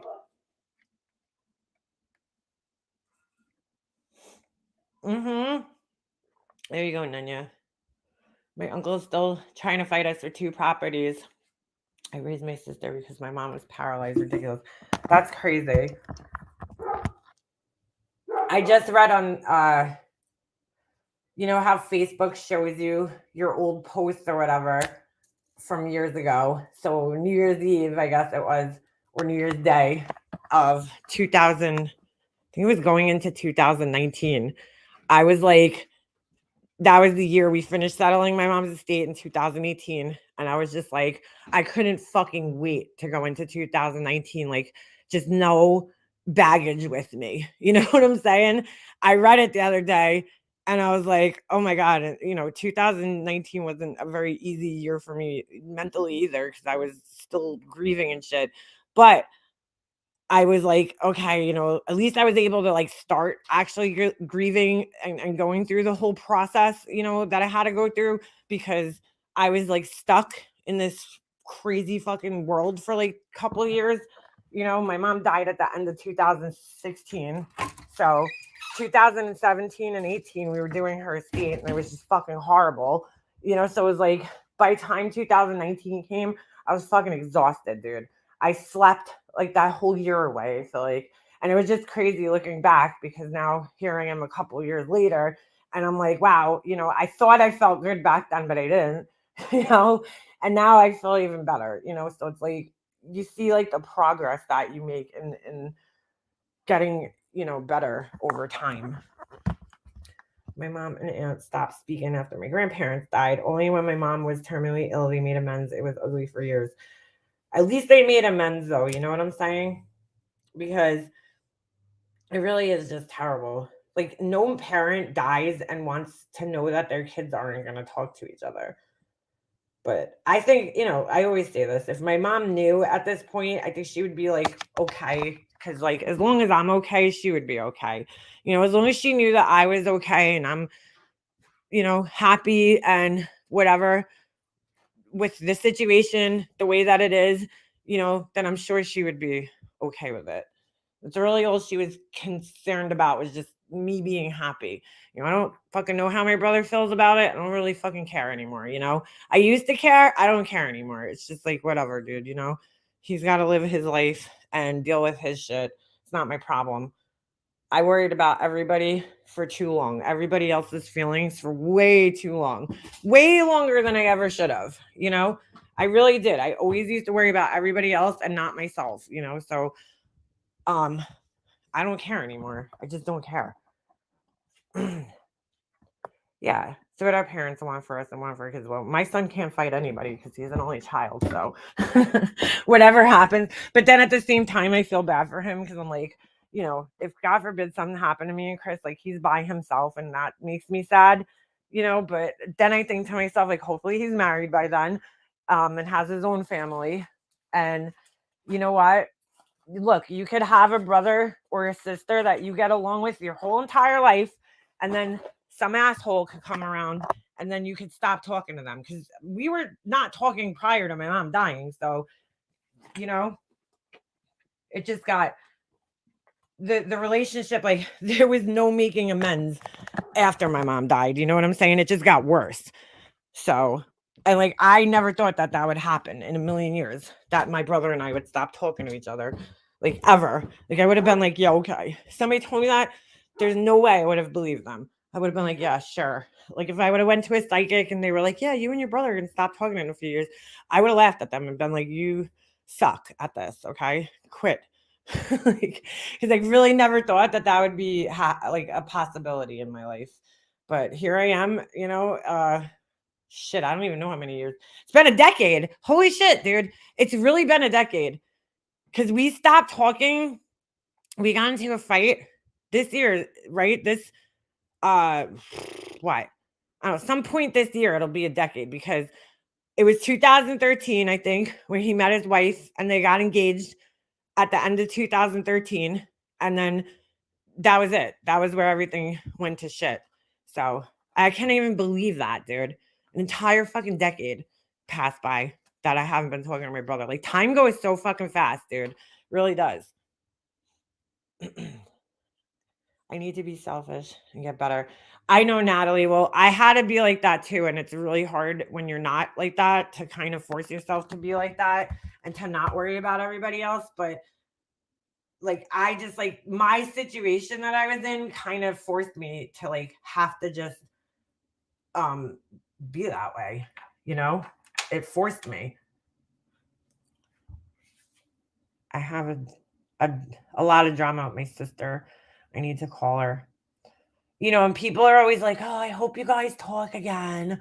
And at this point, I'm just like, whatever, dude. You know what I'm saying? I don't even fucking care anymore. I really don't. It's just like so crazy, because you just get to a point where you just don't even fucking care anymore. I'm just like, whatever, dude. I survived 10 years without talking to you. I could go another 10 years. It is what it is. I think it was because it was always forced into my head, like, family, family, family, family, family, family. You should love your family unconditionally. When it wasn't showed back to me, that was it. I picture my son doing everything but the house to Goodwill if anything happens. Some people do that. It sucks, I'm sure, on but setting boundaries with your brother is important. Yeah, it is. I had to set boundaries with everybody in my family, dude. I really did. I had to just put my foot down and, close the door with certain people, because my family was very toxic like that. They're very intrusive. They're very opinionated. They think they could tell you how to fucking live your life when it's not even, it's not their life. So, like, that was a very hard thing for me to do, was to like push everybody away and just, worry about myself. But I had to do it, dude, for my own sanity. I had to separate myself from my in-laws for many years. Sometimes it's just necessary for your own peace of mind and sanity. I have a kid. I have to worry about my son. Like, it's not about me anymore, even. It's about like my son, my husband. Like, I can't be in that anymore. I can't do that to myself anymore. Like, the fucking anxiety that I lived with for so long. Why? Like, I don't have anxiety anymore. I mean, do I get it? Sometimes, yeah, definitely get it. I've had anxiety my whole life, but like, it's not nearly even a fraction as bad as it was when I was still talking to my family. I realized, like, I had no idea that they were causing my anxiety. I had no fucking idea until I stopped talking to them and I stopped getting anxiety. And I was like, holy shit, like, it has to be because of them, that they were fucking causing the bulk of my anxiety that I had. Like, that's fucking crazy. Why did I let that happen for so long? You know, let other people cause me anxiety. I have a very judgmental family too. Yeah. It's rough, dude. That's rough. It's very rough. my mom's family is just like, they think that like everything they think is right and everything other people think is wrong, so it's very hard to deal with people like that when I've been in a different mindset from them for like my whole life. So I'm like a free thinker. I don't think like the crowd. If you don't think like them, then like you're just fucking out, dude. If you disagree with them and you don't fucking think like them, they just push you out. That's it. They don't want to hear anything else. No other opinions, nothing else. If it doesn't go along with what they think, then that's it.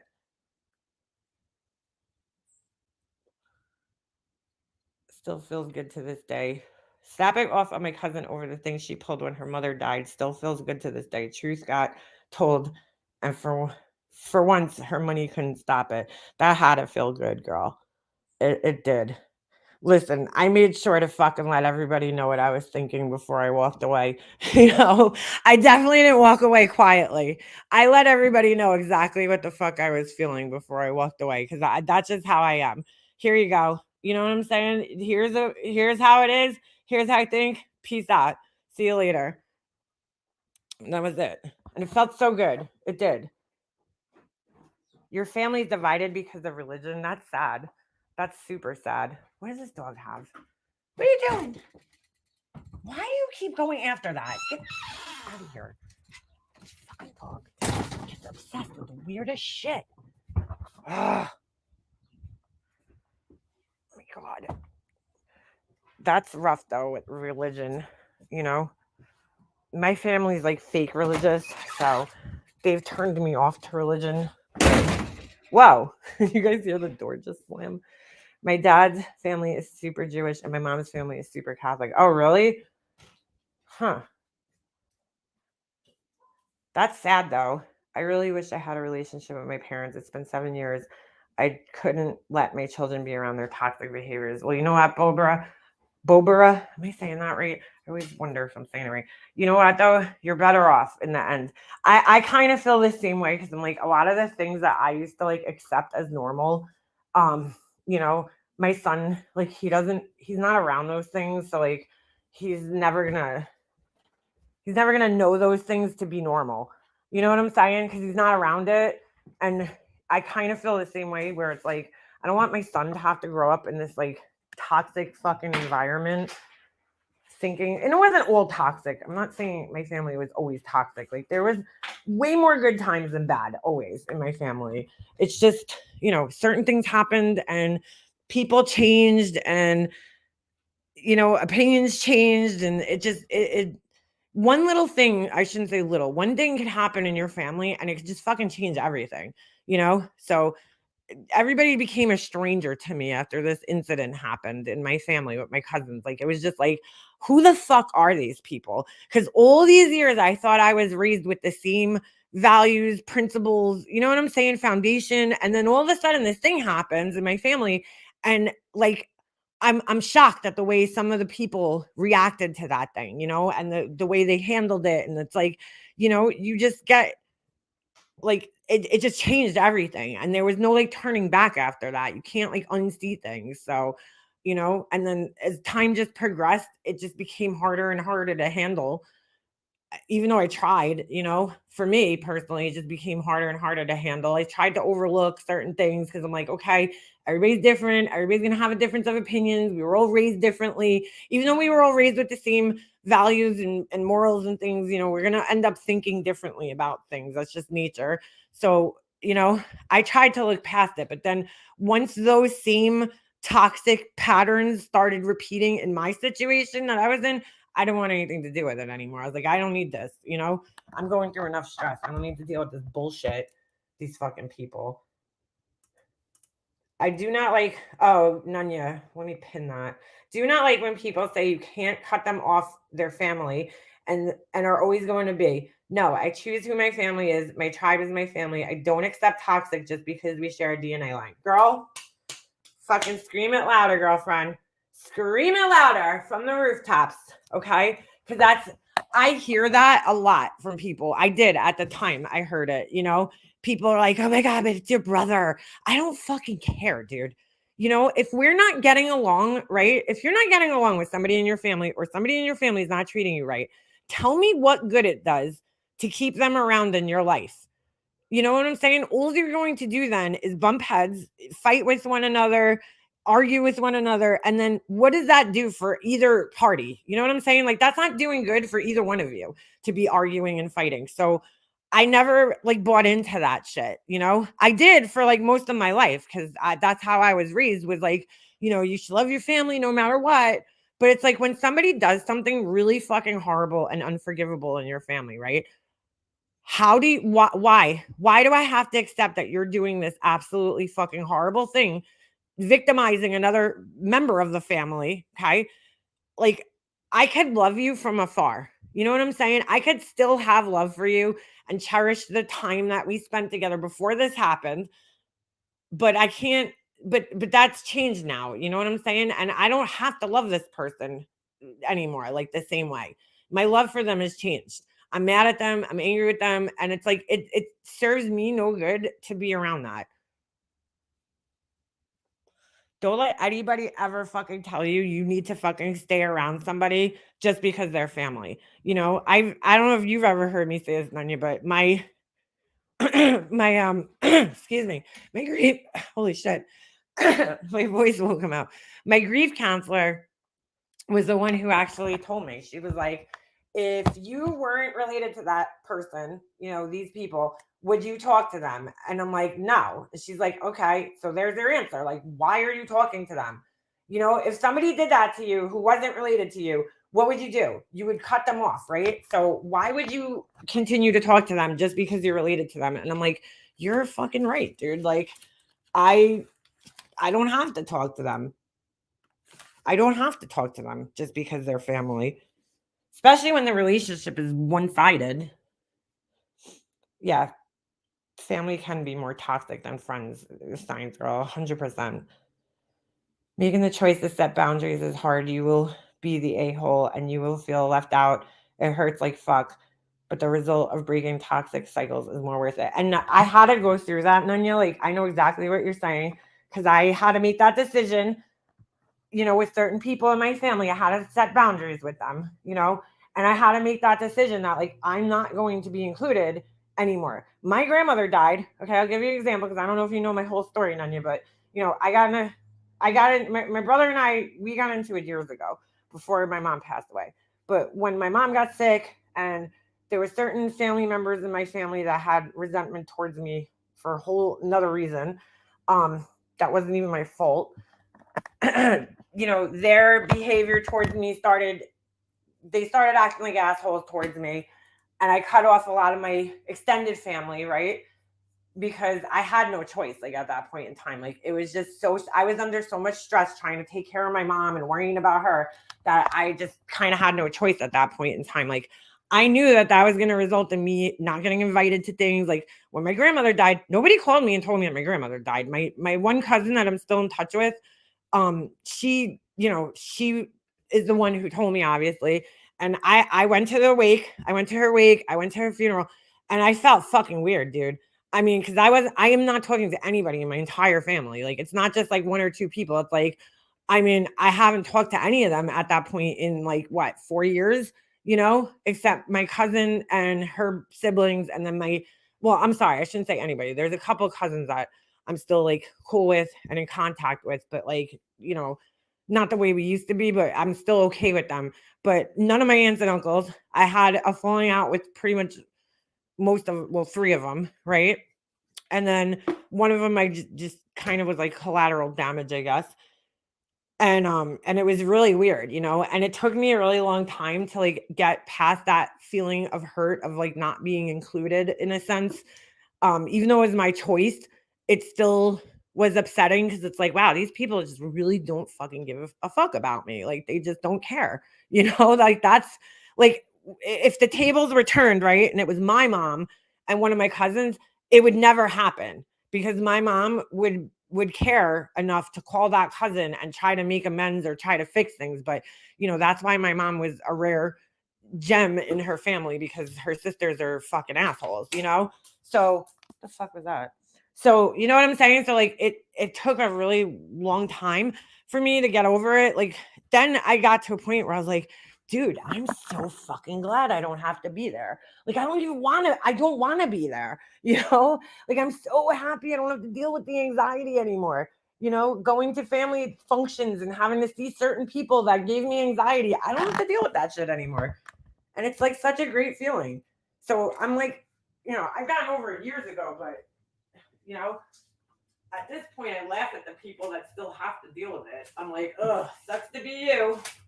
But it did take a while to feel better, you know, to feel like okay about it, you know, and just deal with it. I get it. Trust me. I get it. You know, like you're like the forgotten about one, but I want to be forgotten about at this point. You know what I'm saying? Like I don't even anytime there, you know, because there has been times in the last couple of years where like I'll have to hear things about certain family members, and like I literally just fucking cringe. Like, I don't know if I told you guys this, but this was fucking weird. When my grandmother passed away, it was April of what year was it? 2020? Hold on.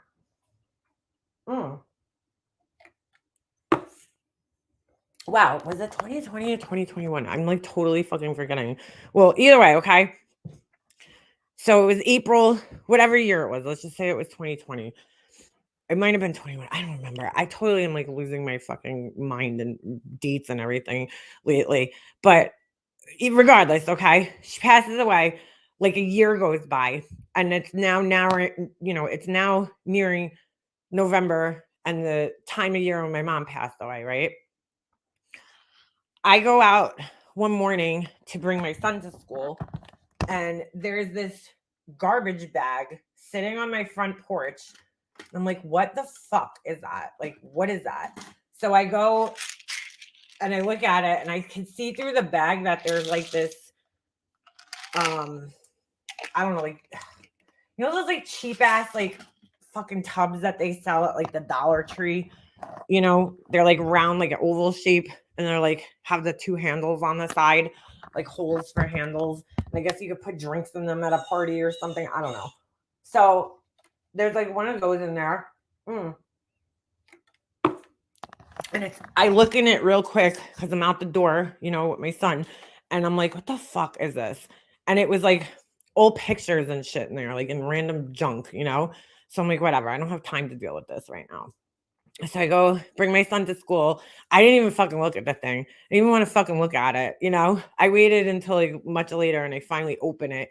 And it was so weird, dude. It was so weird. Like it was old pictures from my grandmother's house, you know? It was like random pictures. And I just wondered what took you so long. She died in April. Why the fuck did you wait till November, till like 2 days before it's the anniversary of my mom's passing, like to drop this off at my house? Like the fuck, you know? So it was like all pictures, and all the pictures in there, I would say like 90% of them I already have, because a lot of the times my mom would take pictures at a family party and then she would get the film developed, right? It was back in the day when people actually used to print pictures.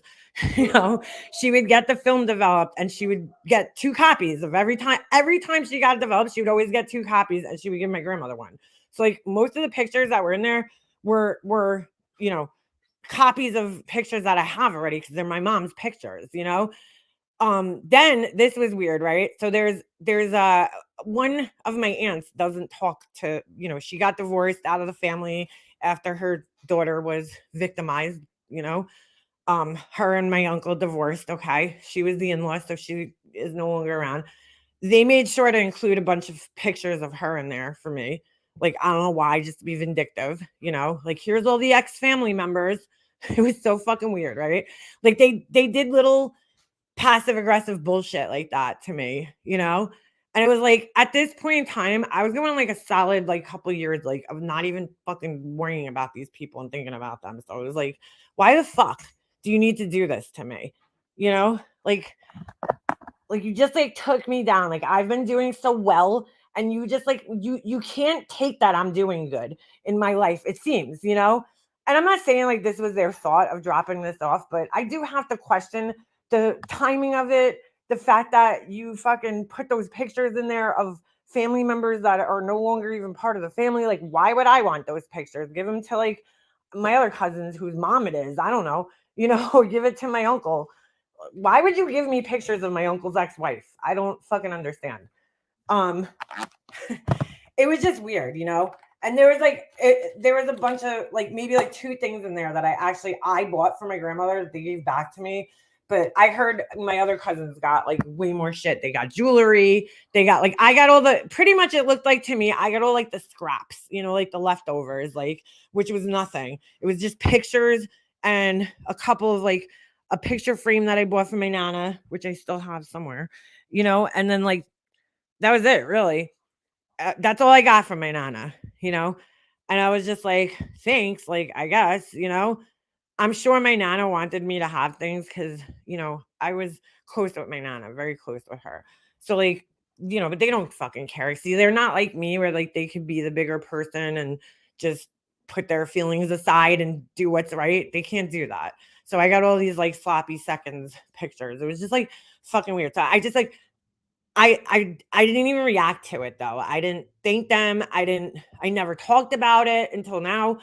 I just fucking went on with my life because I was like, dude, they want a reaction out of me, because like I think they're like mad that I'm happy with my life without them. I don't know. I don't know what it is.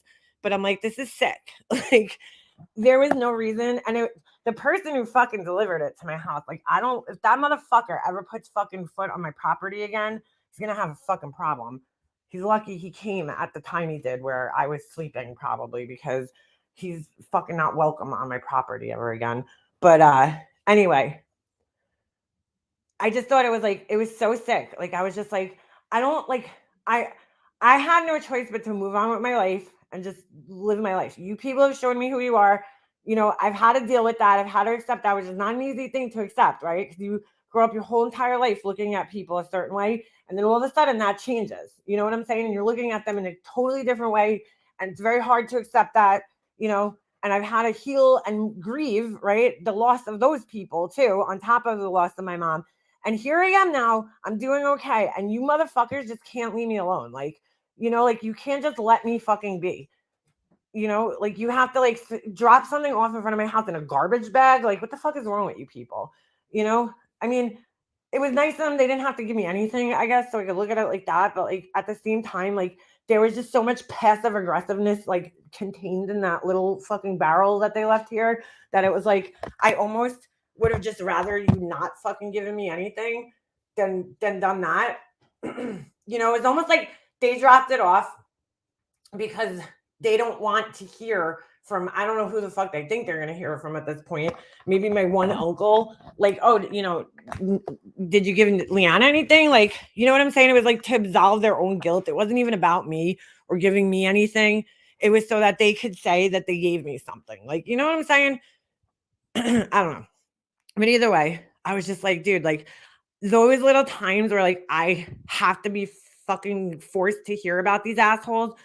I get sick to my stomach because like I just like I don't think about them. I really don't. Once in a blue moon, I'll think about whatever person in my family, but like I really just have tried to like press on with my life, and focus on my life, and it's just crazy. I don't know how I got into this whole thing, but like I just hate even having reminders of them or having like it's exhausting. It's exhausting to fucking have to even hear about these people. What I do. I don't even want to hear about them. I'm just like, oh, you know, because I've been forced to just kind of move on with my life at this point.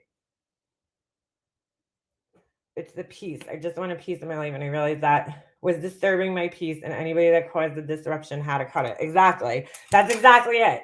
Like I finally found peace. Like I did, and I'm like, oh my God, like I feel like so much happier. I feel like a weight's been lifted off my shoulders. Like, of course I'm always gonna miss my mom, that just goes without saying. Like, but as far as that goes, I'm fucking like, whew, like I didn't realize how much they burdened me. Not like burdened me like with things to do. I'm saying like burdened my emotions, you know, like for so long that like I didn't even realize how badly it was affecting me until I didn't have to deal with it anymore. And I'm like, I mean, I just told my husband, recently, I'm like, dude, I feel the happiest I've been in my life in a really fucking long time. You know, I miss my mom. That part is so sad, and that's never gonna go away. But happy wise, like feeling like good, not having anxiety, just being happy about where I am in life, what I'm doing, and all that shit. I haven't felt this way in like probably 2 decades. You know what I'm saying? Like, I feel just free. I can't even explain it. It's a fucking weird feeling. My sister has all the family photos and jewelry. Well, Susie, I have it too. There was really no jewelry. My mom really didn't have anything, that was like, whoa, you have her jewelry? And my brother and his wife were fighting me over it. And my mom always told me I'm getting her jewelry. And I took it and I don't feel bad about it, but there's nothing in there that like, there's not even anything in there. Like she didn't have much, dude. So, but the pictures, honestly, if I had to like pick one over the other, I would have taken the pictures all day. Like, take the jewelry, I'll take the pictures. If I had to make a choice, I would have taken the pictures over the jewelry any day of the week. Because, like, to me, that's 10 times more valuable than any stupid fucking piece of jewelry. You know what I'm saying? Pictures can't be replaced. Like, jewelry, I mean, certain pieces can't be replaced because, you know, it is what it is. But, like, the pictures just, you can't replace those times and the memories and all that shit. And although I really don't want to look at pictures of my family, I want to have them. You know what I'm saying? Like, I don't really want to look at these people, but it's not just my family. It's like my mom, my dad, our trips, and all the memories, over the years. My dogs, when I was a kid, my house, the way the house looked, it's everything.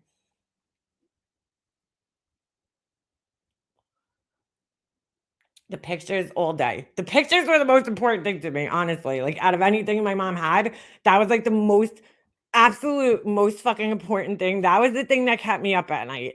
That was the thing that stopped me from sleeping while we were like going through my mom's shit, because I was so fucking worried that my brother's wife was gonna get the pictures and like take them, and that I would be like fucked and never have pictures of my family. Cause like that happened to my dad. My dad had no pictures of him when he was young. I don't really know why. He said something with his ex-wife. I don't know if she like destroyed them or whatever. But like I didn't see a picture of my dad as a kid until I was in like my late 20s. Like one of his cousins sent me a picture that I got in touch with over Facebook. Like I had no idea what my dad looked like as a kid, as nothing. I only have one picture of him as a kid. So like, or two rather. He had one baby picture that was like black and white and so blurry you couldn't even really see his face. And then, his cousin sent me pictures. Like that was like my fear, was like not having my pictures of me when I was a kid, like, my family, me, whatever, for my son to see. Like, I don't know. I would just fucking, it haunted me.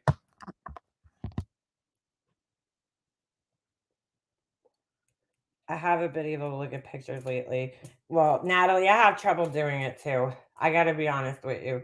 Pictures are hard, they're upsetting. You look back at, you know, your better times or whatever in your life, and it could be sad.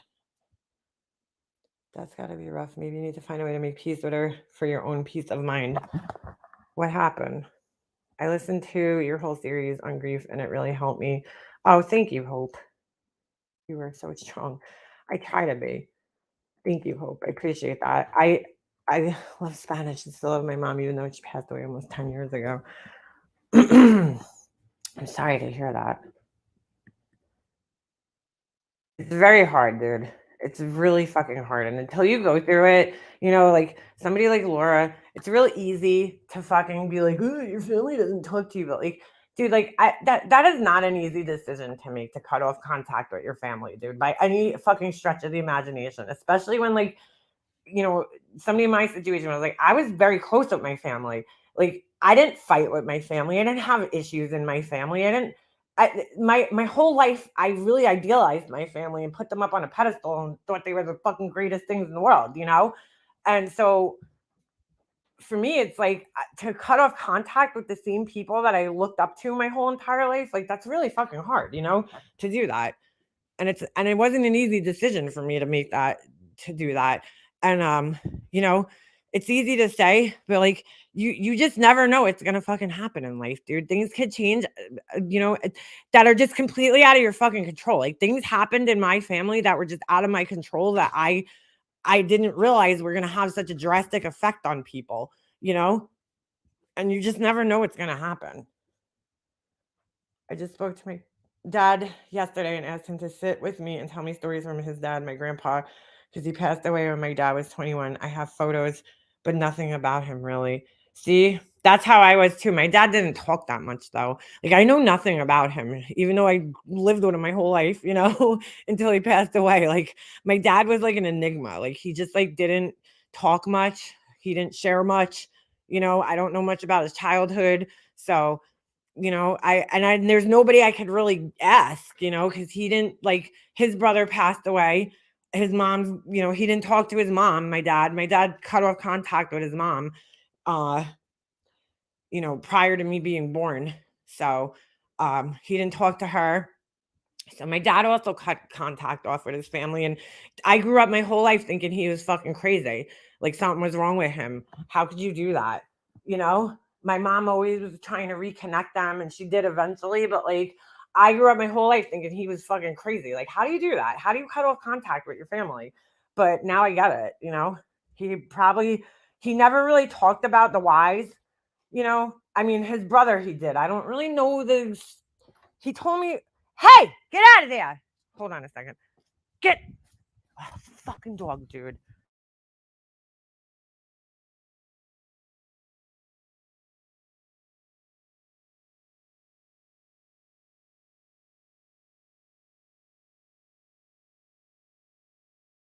Oh, um, oh, don't be coming in here now, you dirty feet. Uh, anyway, I thought it was like so weird. I'm like, how do you cut off contact with like your siblings? Like that's fucking weird. But oh, I'm sorry. He told me about his mom. This is his story. Now I don't know if I fully believe it, but his mom, I do know that his mom was like, mean. She was like abusive, verbally abusive, maybe even physically abusive to him when he was a kid. And his parents were divorced. His dad lived in Connecticut. So he was raised in the Bronx with his mom. And she was Hungarian right off the boat. She didn't speak English. And she was very mean to him.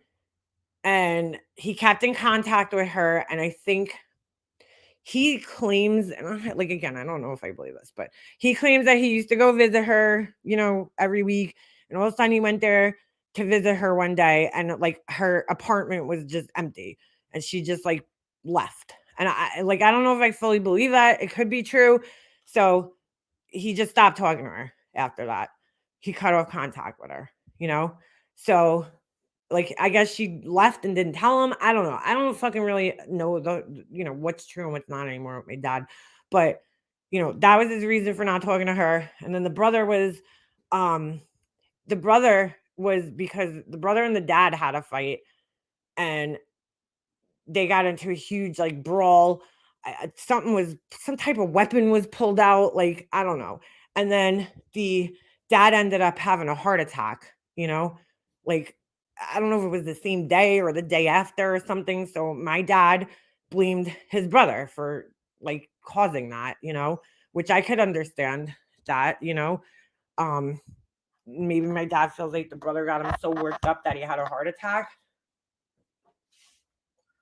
But that's why they didn't talk for 30 years. And then we finally reconnected with them, and they were fine. And I got to meet my uncle and my cousins and stuff a handful of times. But, you know, it's I don't know. I don't know. Maybe my dad was like me and he just wanted to, have his own life and his own peace. Who knows? He never really talked about it too much. So so maybe we're alike in that way, but I'm definitely more of like, I talk about my feelings. Like I share my feelings because I feel like it's healthy to do that, to talk about things. I forgave and I'll never forget. I only forgave my own peace of mind. Well, that's what you have to do sometimes. My mom gave me all her photos to save because she said everyone would steal photos from her. Yeah, that's a good thing. Hold on to those. Don't let go of them. But like, you just don't know how people are gonna react when somebody in your family passes away, especially a parent. Siblings. I thought I knew my brother. You know what I'm saying? Like, I don't even fucking know the person that I was dealing with for the last like however many years that I had to deal with him. Like, I don't even fucking know that person. He's not the same person I grew up with. So like people change. Like you just don't know what's gonna happen. So it's like that's why I find it so funny when people judge because it's like, dude, if you've never been in those shoes before, then you have no fucking right to judge. But just like I don't, I said the other day with the parents of this guy that murdered, I understand their position. Probably would have been better to like not say anything at all. But of course, like people are gonna judge the parents of this guy so harshly, right?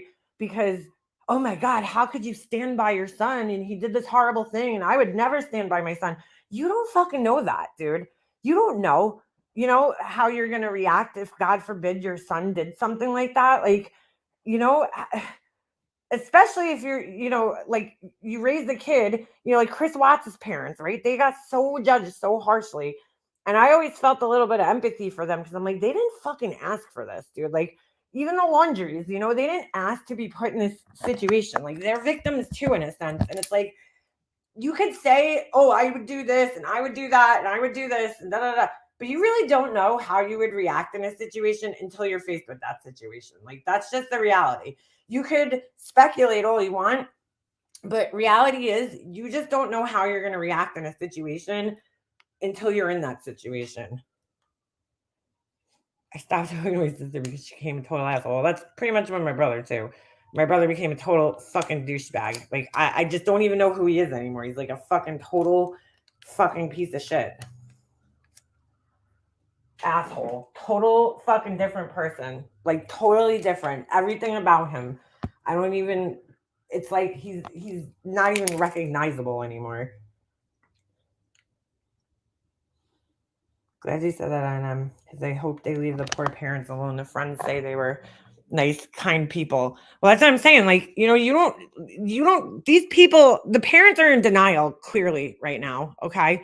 They're in denial right now. They don't know which way is up because they were blindsided by this, just like a lot of other parents are when their children, grow up having no criminal record, not getting into trouble, and then all of a sudden this happened. It's like you go from nothing to murder charges. Like, could you imagine? That's pretty drastic. There was no warning signs for a lot of these people. So of course the parents are going to, want to believe that their son is innocent. And it's easy to say, oh, well, I wouldn't, stand by. And I don't think they're wrong for standing by their son. Like, I just want to make that clear. Like, because again, until they see the evidence and everything, they're not going to believe it. Of course they're not, no parent's going to, especially in a situation like this where, you have this son who's got his life together. He's going to school to, get his PhD. I mean, like, statistically, those people are the least likely to do shit like this. So of course the parents are going to be in denial of, what's going on. That's just natural. Totally natural. Drinking was also a big problem for who, Jackson? Hey, Vinny. Yeah, Lotus, right? A little graham cracker, a little chocolate. It's going to be ugly. It's going to be ugly. That's why I made the post the other day. Like, they probably just shouldn't say anything because a statement like that, like they made, okay, the majority of people are not going to fucking be understanding like I am, knowing that. Like, dude, if somebody told me my son did that, I would be in fucking shock. How do you turn off like the love for your child that easily? You know what I'm saying? Like, I don't know. Maybe some people could do it. I don't think I would be able to. I love my son is my entire life, dude. You think of all the time you put into a kid when you're raising a child and you're bringing them into this world, and the diaper changes and the feedings, and then the nursery school and the field trips and the hockey fucking camp and hockey trips that we take. Like, you know what I'm saying? Like, people forget that all these things happen. and then all of a sudden you hear this horrible thing, and you're supposed to believe that your kid that you put everything into and tried to raise them the right way, ends up like this. Like, that's got to be fucking shocking. I'm sorry. They're going about their lives, living relatively normal lives, and then all of a sudden, boom, everything changes in an instant. Your life is changed forever. Could you imagine what that's like? Because I can't. So I can't say what I would do, because I would hope, I'm sure I'd be really pissed at my son, but like, I couldn't just as a parent turn my love off for my child. Like, that, I can't do that. That's a kid that you brought into this world. How do you just turn it off? I don't know. I guess some people can, or they think they can. But yeah, again, you don't know until you're in that situation. So I can't say. I just feel bad because they made that statement the other day. And now unfortunately, there's going to be a lot of people out there who are going to, come for their fucking throats because they made that statement the other day. I love my kids, not their actions at times. Exactly.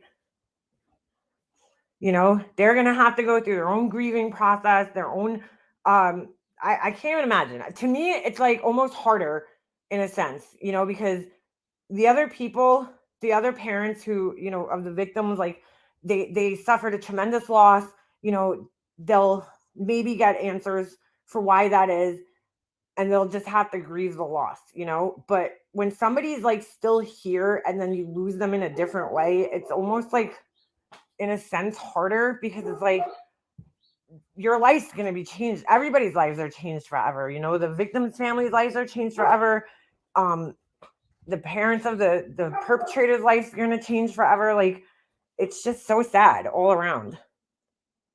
I've been listening and never chat, but I lost my mom the day before Thanksgiving.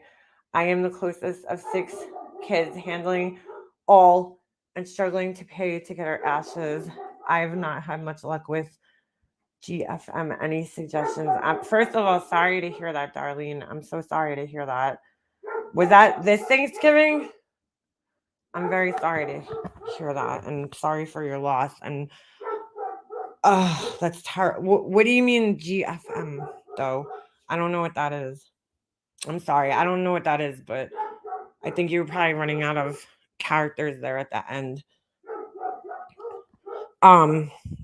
So they won't give you her ashes though? That's terrible.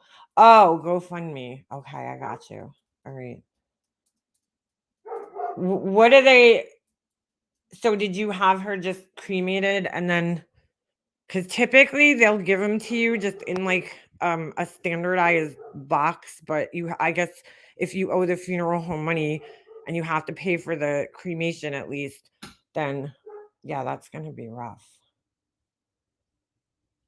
In my family, we didn't hide the crazy at Christmas. We'd give it a beer and wait for the show to start. See, I never even understood that shit. Like when people would be like, "Oh, I'm getting together with my family," and like I never even understood that for like most of my life. Like I was like, why are people like hate getting together with their families so much? Like, I really never understood that because I used to love family parties, So I like most of my life didn't understand that at all. You stated you wanted to repaint your kitchen. Was at the cabinets. Check out vinyl wrap is mess free and good as paint. No, Vinny, my cabinets are like relatively new. I guess not anymore. We redid them in 2015. So they're white. They're fine. If I got new cabinets, I would get white again. So what I just need to paint the walls. They're just like all scratched, dented, and I hate the color. I've always hated the color of my kitchen. I like absolutely fucking I hated it. The day I painted it, I was like, what the fuck? I don't know. It just looked so different on the little card. And the problem was we painted the kitchen before I put the cabinets, like nothing was in here because my husband re-sheetrocked the whole, wall where our cabinets were going. So there was nothing in here. So when I painted it, that was the first thing we did. And like, I didn't realize how much I was going to fucking hate it. But I actually hated it right as soon as we painted it. But I was like, oh my God, my husband's going to kill me if I tell him I hate this. Like, I love the color. I just don't love it in my kitchen. You know what I'm saying? Like, I just don't like it in my kitchen. It's like way too fucking blue in here. Like way too blue. Like I just kind of want to make it a neutral color and that's it. And then my cabinets will probably look that much nicer. Like I feel like, oh, what did I do? My old kitchen was blue and I loved it because it was like a darker blue, but like my kitchen was like eclectic looking because well, we had a fucking 1970s soda machine in my kitchen at one point in time. Like it was all like weird shit that we collected. So like it went, with that. But like now that it looks like a real grown up kitchen, I just want it to look like a full grown up kitchen. You know what I'm saying? It's expensive.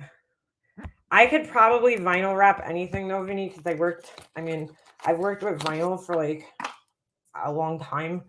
So if I had a vinyl wrap, that wouldn't be a problem for me. I wanted to go to take the vinyl wrap, how they do the cars nowadays. I wanted to go to the school so bad, and do the vinyl wrapping of the cars. That shit looks hard. There's so many curves and shit, but I've been doing vinyl for like, I don't know, a long time. Long time. Marshmallow. I hate to be around people. I'm sorry, Darlene. I really hope you find a way to get your mom's ashes though, because I can't even imagine, having to go through that. I feel like I'm gonna get stabbed by someone. Marshmallow, like what's going on, dude? You're right there? Or are you just trolling? You're right, or you're just trolling? Why would you feel like you're gonna get stabbed? Jackson, blue is my favorite color too. Actually, my bedroom color is probably more, it's like a greenish blue. That's probably more my favorite color. Even though I love this color, like teal kind of color, I just, it's just too much for the kitchen. I've never liked it. I just want to see like how my kitchen would look with like a different color, but we'll get there. I got a lot of work to do in my house. It's like as soon as you finish one room, like you're like start looking at the next room and you're like, yeah, this fucking needs help. But I love blue. There's so much saddest in this world. There certainly is, but you can't um you can't let that affect you, dude. Like you gotta just live life, You can't be scared about and worried about the sadness all the time. Just try to be happy. You know what I'm saying? As much you can. As much as you can. Life is too short to sit around worrying. Besides that, I love watching you and have for a few years I don't chat. Well, come on in and chat anytime. And thank you. Taste training, but if you have a passion, you will pick it up. I don't know if I would be able to vinyl wrap my cabinets though, because they're not like wood. They're like particle board, I guess, with like a laminate over it. So I don't know if I would be able. I don't know, maybe. I need to get like cabinets. Actually, a couple of them, the doors replaced because the lamination separated from the whatever's under it. Like I think the only one that's like solid wood is my kitchen sink. The cabinet under my kitchen sink, that's solid wood, but everything else is like particle board or something with like laminate over it. So if you like push down on the laminate in a couple of spots, you can feel that it like separated and it shouldn't do that. So they actually told me they're guaranteed for like whatever amount of time that I could replace all the doors on them. So I just gotta fucking find time to do that. We have sad missing children that haven't been found yet. Yeah, I do know that. Of course, I know that. But like, you know what I'm saying? Like, I can't save all the children in the world, so you got to just live your life and pray for the best. Can't let all the sadness take you down. Sadness is always going to be there. You're always going to have to deal with it. So it is what it is. I feel like you're kind of trolling me and trying to get me to say something stupid. So anyway, what color will you paint your kitchen? I don't know, Lucy. I kind of want to. Oh, Vinny, don't worry about it, dude. You come in here and tell me about your fucking toe jam. You know how we roll in here, Vinny. We talk about anything. We talk about any topic in here. I don't know what color I would paint it. It's funny. I was all right. So my living room is like gray, so I can pretty much paint anything. I always wanted to do it like a kind of like green, like a light green very muted light green. Then I was thinking of, I forget what the other color was that I was thinking of. But I recently went into IKEA, right? And I don't know if it would go good in my kitchen though. Like I still like blue. I'm not against blue in any sense. I just feel like I need a more like muted pastel-y blue. You know what I'm saying? Not as like tropical bright, like, hi, it looks like a Mexican restaurant in here. It's just crazy. So bright.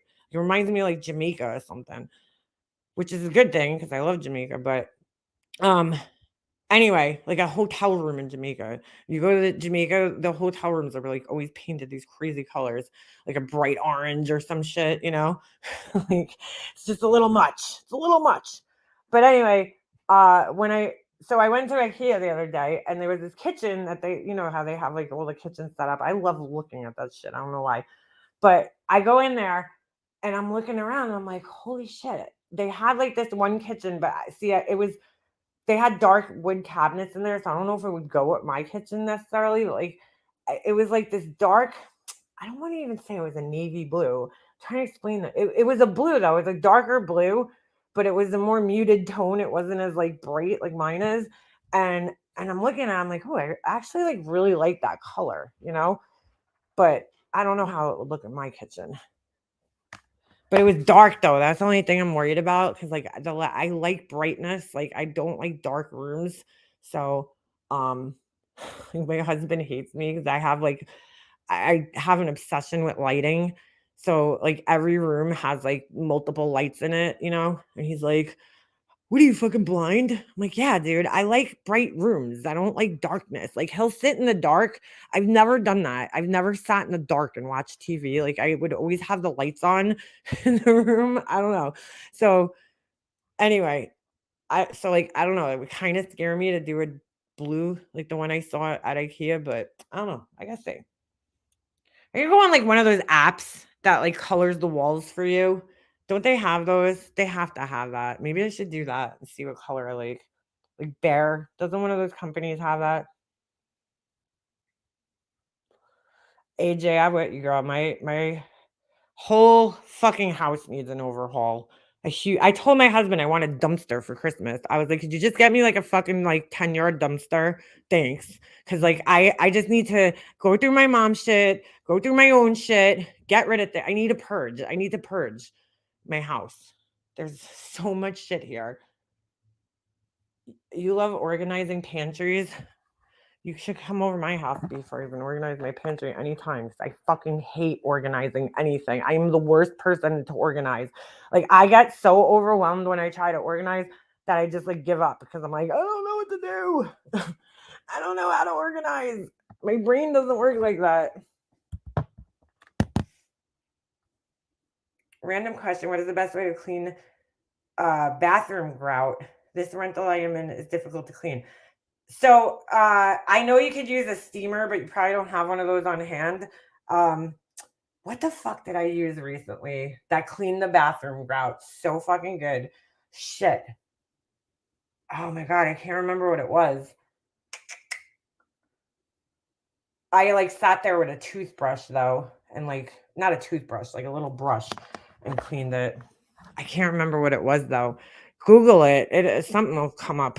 I'm not really sure. I don't remember exactly what I used, so I don't want to give you the wrong name of something. Toothbrush and Comet. You mean Comet, right? Dollar store, the black bottle of toilet cleaner is great on grout. See that? There you go. I don't know, man. I see some weird shit on those like short videos where like people put the Tide Pods in their mop bucket and clean the floor with them. I'm like, I would never think to do that. So I don't know.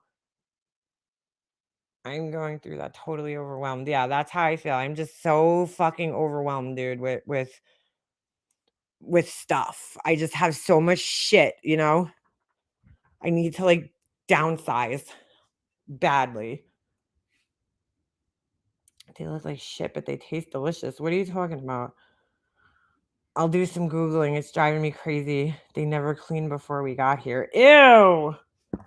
Ew. I'm trying to think. I used some type of spray on my grout and I fucking can't remember what it was. And it cleaned really good. I was shocked. But it was like some like common household cleaner, like Fantastic or something that you wouldn't typically use for grout. Because I'm like one of those people, I just fucking spray whatever's on hand. Here you go. You know?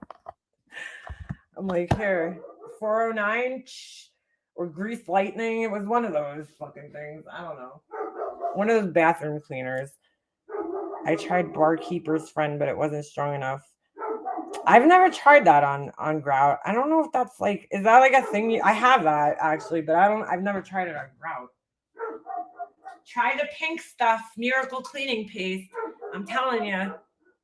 But you got to use a brush. You have to use a like really stiff. They actually sell grout brushes. If you go to like Walmart and you go to the cleaning section, they sell like these really stiff cleaning brushes. It's like white and it has a blue end and a white end. And those brushes, that's like the trick, I think. I think you could use pretty much any cleaning solution, you know, for like the bathroom. It's the brush that makes the difference, in my opinion. Because like grout is porous, you know what I'm saying? So you want to make sure that you're scrubbing it with like a brush, not like a paper towel or a rag. You need something that's going to really get in there. Ow. Toilet bowl cleaner with a toothbrush or nail brush. Yeah, you need something with like, I don't know if a toothbrush would do it just because like the bristles are too soft. I'm telling you, like this brush, it's got like very, very coarse bristles. Stiff, that's the word. That's a better word. Stiff bristles. I think that would work though. You know, and then any bathroom cleaner, foaming bubbles, whatever, you know, whatever you have on hand should work. You're never going to get it like back to it. I don't know. I don't think. Let's look it up. Let's see how to clean grout. Fuck it. We'll Google it. How to clean grout. How to clean grout. Waiting. Remove surface dirt with hot water and a towel. Mix together half a cup of baking soda, half a cup of hydrogen peroxide, and a teaspoon of dish soap. Spoon cleaning agents into grout and let sit for 5 to 10 minutes. Scrub the grout lines with a brush. Wipe clean. Okay, well that's one way you could do it. Ovi, shut up. 8 ways to clean stained grout by Bob Vila. Bob Vila is still alive? Holy shit. Who would have thought Bob Vila is still fucking alive? What was that show he used to do? This Old House? Hold on. Yeah, CLR works great. They make a spray too. I use that shit in my toilet bowl all the time. I just like dump it in there. I don't know if you're supposed to, but I do. Hold on. Let's see. Oh, looks like they got the baking soda there. Tools and materials: stiff bristled brush, spray bottle, hydrogen peroxide, grout cleaner, steam mop, vinegar, baking soda, or oxygen bleach, chlorine bleach. Okay. Oh, look at this. Look what's on the side of my thing here. MGL's bag, because we looked it up yesterday. Shut up! Sanded grout, unsanded grout. Like, who knows? Who would know? Epoxy grout. Oh my God, how would you know what kind of grout you have? Okay, forget this. You're getting a little too technical, Bob Vila. All right? We just want a general cleaning. We don't have to go and fucking test our grout and see what kind of grout it is. How would you know that? Like sanded grout, unsanded grout. How would you even fucking know that? Let's see. Home Depot gives some Zep. Oh, maybe that's what I used. This shit. Zep. Yo, any of the products that company makes are fucking bomb. Zep. Any of their products are good. That might have been what I used because I do remember I might have bought a specific grout cleaner. Scrub and rinse grout. Look how white that grout is. How to clean grout with stubborn stains. See, it always goes to the steamer thing, which you could rent. Prevent DIY grout cleaner. Same thing. They got a lime in there. All right. Okay. Let's see. You could rent the steamer from Home Depot, I think. Use a sponge, microfiber cloth, blah, blah, blah, blah, blah, blah, blah, blah, blah, blah. That's why I always do dark grout, because white grout gets so fucking gross, dude. Like in my house, white grout would not fucking work out for us.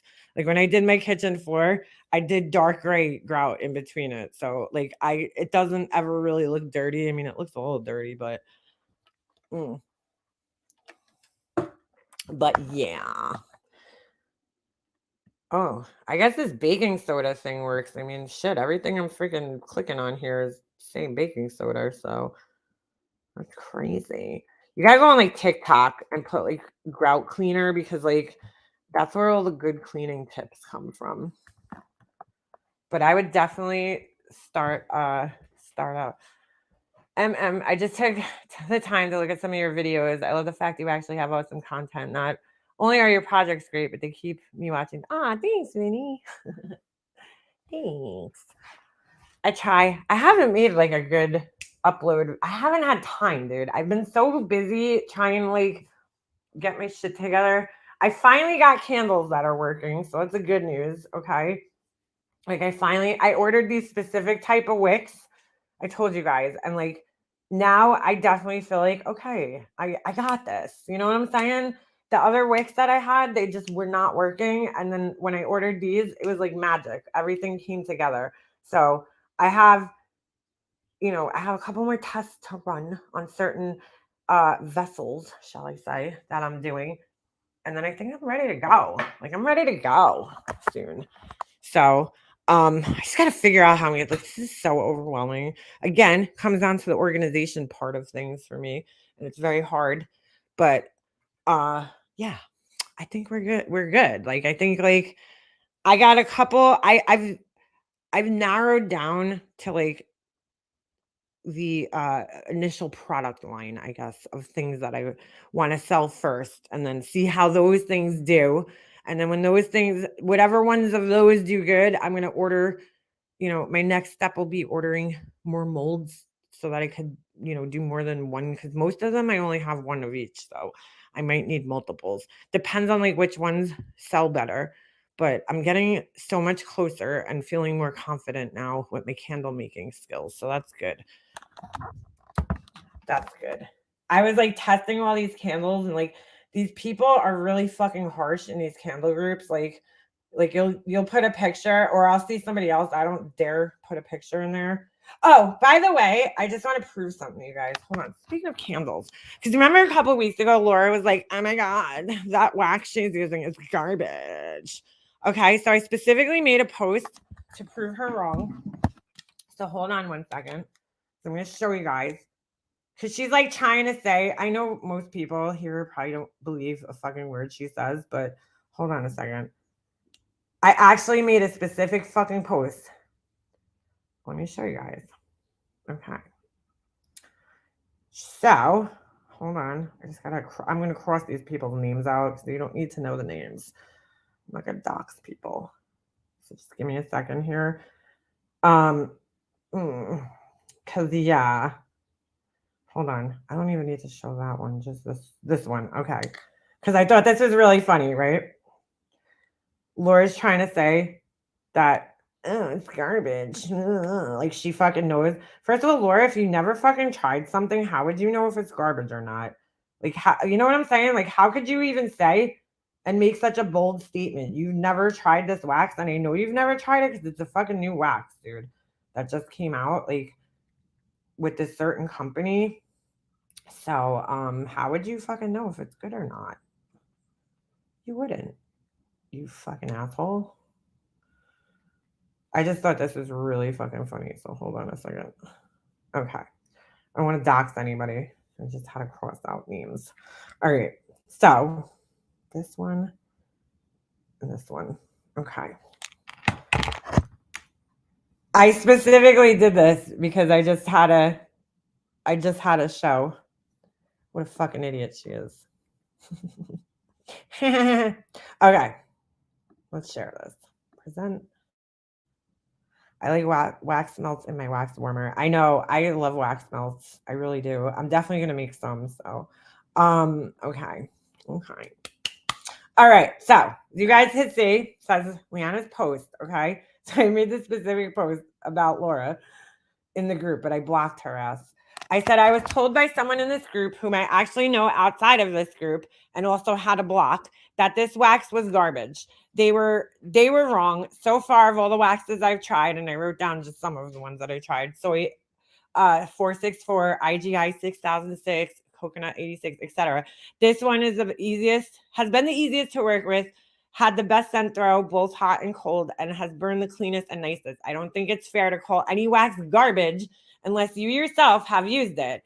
It hit all the marks on what I was looking to accomplish. The only thing I don't like is waiting 2 weeks for it to feel fully cure. So if anyone is looking to use this wax, I give it 2 enthusiastic thumbs up. Okay. So here, Laura would look great and bombed. All right, so this is all right. I just want you guys to know this is the fucking admin of the group, meaning that it's one of the people that actually like runs the group and created the group on this specific type of wax. Okay, not this specific wax. It's coconut wax. Okay, so it's like any there's all different types of coconut wax, but it's specific for people that use coconut waxes because there's paraffin waxes, coconut waxes, soy wax. There's all different type of waxes, right? But so this group is specific for people that use coconut waxes with coconut in it. Okay. So she writes, "This is a great wax, and I did not wait 2 weeks for it to cure. On Amazon, it says the cure time is 12 to 18 hours. I wick tested at 3 days and again at 2 weeks, and no difference. And the hot throw and cold throw were amazing at 3 days." Okay, so here's the admin who made this group, right? Who like runs this group, and they're like, "Yeah, it's amazing."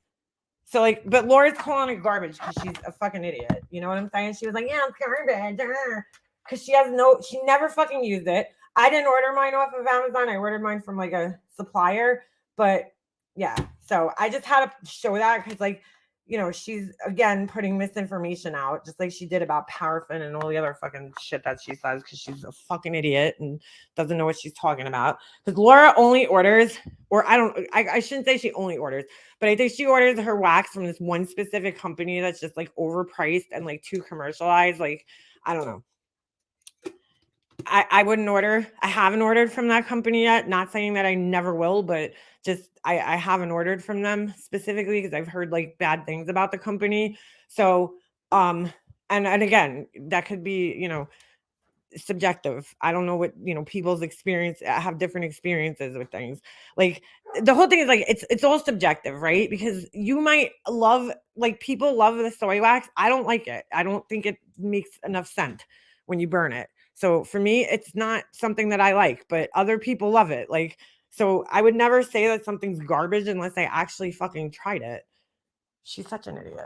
So yeah, there you go. There's Laura looking like a fucking idiot again. So there's the wax. I put a picture of it. And then there was other comments under there of people like that have used it and loved it. But I just wanted to show you the administrator. Oh, fuck. Did I just? Oh, I thought I closed my StreamYard. But that was like the administrator. So I thought it was funny. She's like, "Yeah, I love this wax. It's awesome. It's amazing." Laura's like, "Oh my God, it's garbage." She doesn't even know because Laura thinks that if you don't buy wax, she doesn't realize that there's like only like a certain amount of wax vendors out there, and they sell with different companies. And sometimes other companies will take the wax and blend it with another wax and put their own name on it. So she thinks that, every wax, if you don't order it from the same company she orders it from, I guess that it's crap. I don't know. I don't know what the fuck she thinks, but, I promise, I wouldn't sell crap to you guys or garbage to you guys. I wouldn't myself use garbage. You know what I'm saying? Like if it sucked, I have other waxes. I have the soy wax that's just sitting up there. I have like fucking, 7 pounds of it just sitting in my room up there because I have no use for it. I don't like it. I don't like the way it works. But, it's all right. But she's like, she knows fucking everything, right?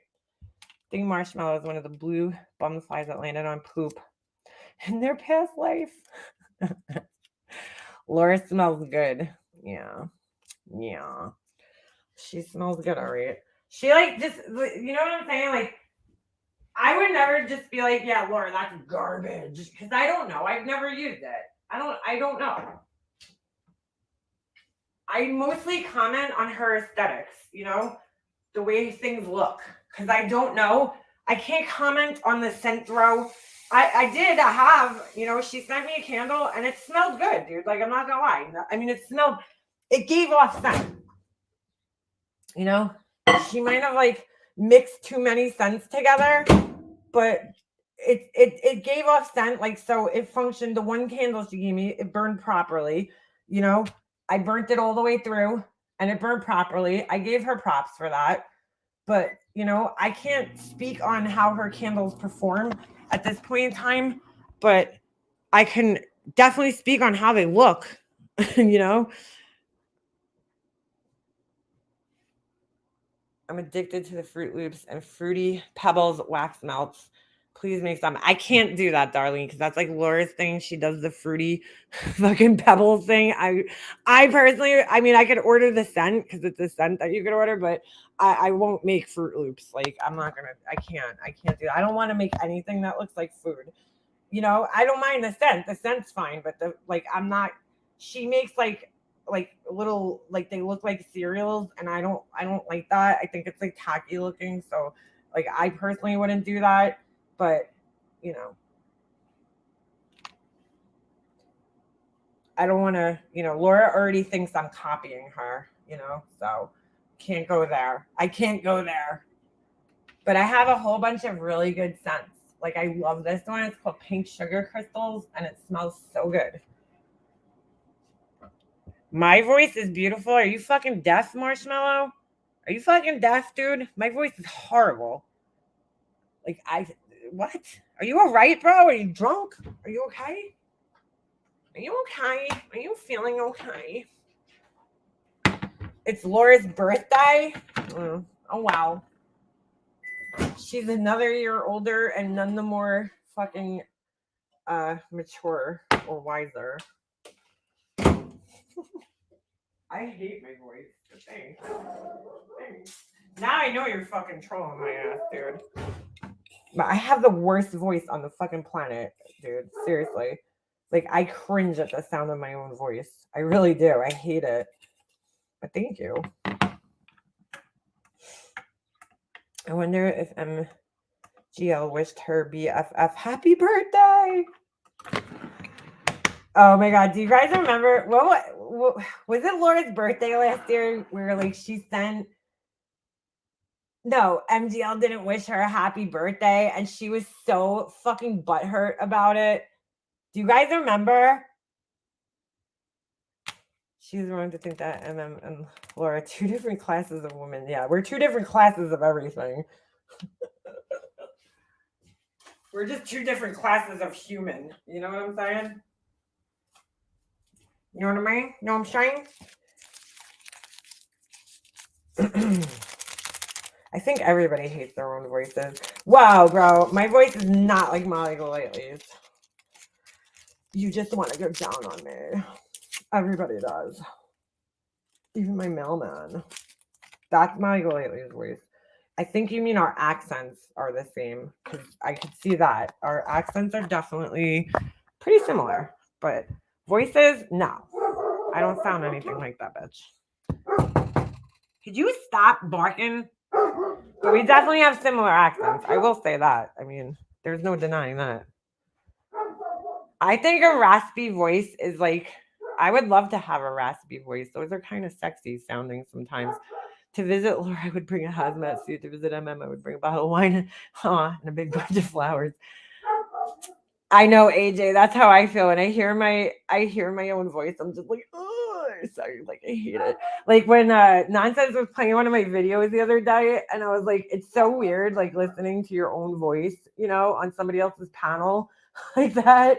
I don't mind. I'm just saying, like, I just fucking hate hearing myself. Like, and I was like, oh my God, like, I hate it. I hate my voice. Oh, thank you. Leona. Even my mailman. Even my landscaper. Everybody wants to go down on me. I don't know where I came up with that, but I keep saying it. I'm going to make t-shirts that say it. Everybody wants to go down on me. Come on, you pain in the ass. You're really turning into Snoop, dude. You really are like the reincarnation of Snoop. I don't know if I ever showed you guys this, but it's fucking crazy. Don't mind the way I look. I look like a mess right now. So I found this mug at Target. Okay. You guys see it? It's got this cute little leopard. I gotta see if I can find the picture though to show you guys. Otherwise, it's not gonna make sense. You guys gotta see this. It's fucking crazy. All right, hold on. I'm gonna find it now. I gotta get my phone out. Check this out, because you guys are gonna be like, holy shit. Years ago, my aunt hired me, okay, to paint a mural in my cousin's bedroom. Every time I look at this mug, this is what I think of. Hold on a second. Why do I have it on Shutterfly? Let me show you guys this. It's fucking so, dude, this shit bugged me the fuck out when I saw this. No, Vinny, but I would love to do ceramics, but I heard it's like really expensive to do ceramics because you need a kiln, number one, which those are very expensive, but like I've never done pottery, ceramics. I mean, I've painted ceramics, but I've never like made ceramics, which I would love to do actually. Because I don't know, I've always like had a love for pottery and shit like that. All right, hold on. I gotta show you guys this because you're gonna fucking just, it's crazy. It's fucking crazy. Where's my albums? All right. I don't know if this is the best picture, but how do I view the picture? I just want to see the picture. Okay. All right. This probably isn't the best picture of it. I might have a better one. It's fucking crazy. Now that I'm actually looking at it side by side, holy shit. Like, holy shit. Let me see if I'm just looking to see if I have one better picture of it to show you guys. Oh, here we go. All right. This one and this one. I'll show you guys some of the stuff I painted because I'm a fucking weirdo. Hold on. I gotta do this quick. Quick. All right. I don't know if I've ever shown you guys this stuff, so it should be cool. I'm just screenshotting it in what do you call it? So it's gonna not look the best, but I'm screenshotting it. Like I'm not gonna sit here cropping everything. You guys will get the point. All right. I have more. I don't know where the rest of them went. I've done a lot of murals. Not a lot, but my aunt hired me. Like, hold on a second. I did 2 in her house. I've done one at my job, one in my room, one at my another person's house that hired me. And to be honest with you, well, I don't like the way that one came out because my dad was like dying at that time when I was painting that one, and I just like my head was not in it. Like, in order for me to paint and do all this shit. Okay, so I just showed you guys this mug. Check this out. It's fucking crazy. I'll show you the mug again when I get the picture up. Hold on. I painted this in my cousin's bedroom. Okay. Tell me this did not freak you the fuck out. Look at the mug and look at that. Hold on. Let me fucking. Now, I did this painting like in the early 2000s at some point. Okay. I painted this tree. It looks so weird in the picture because, hold on a second. Hold on. Look at the mug again. Dude, like, tell me, like, it doesn't look like they copied my fucking painting. Like, look how similar that is, dude. The face, everything about it looks almost fucking identical to this painting that I did. Even the way the body is elongated because I wasn't happy with the way that the body came out, right? So if you look at the body, it's like a little kind of elongated where, but like, dude, tell me that is not fucking crazy. I seen this mug in Target and I was like, that's my fucking leopard. Oh, thank you, Mocus. I was like, what the fuck? Like, I saw this thing on the shelf and I was like, dude, that's my leopard. Like, it looks exactly like the fucking leopard I did, except this one's laying on his paw.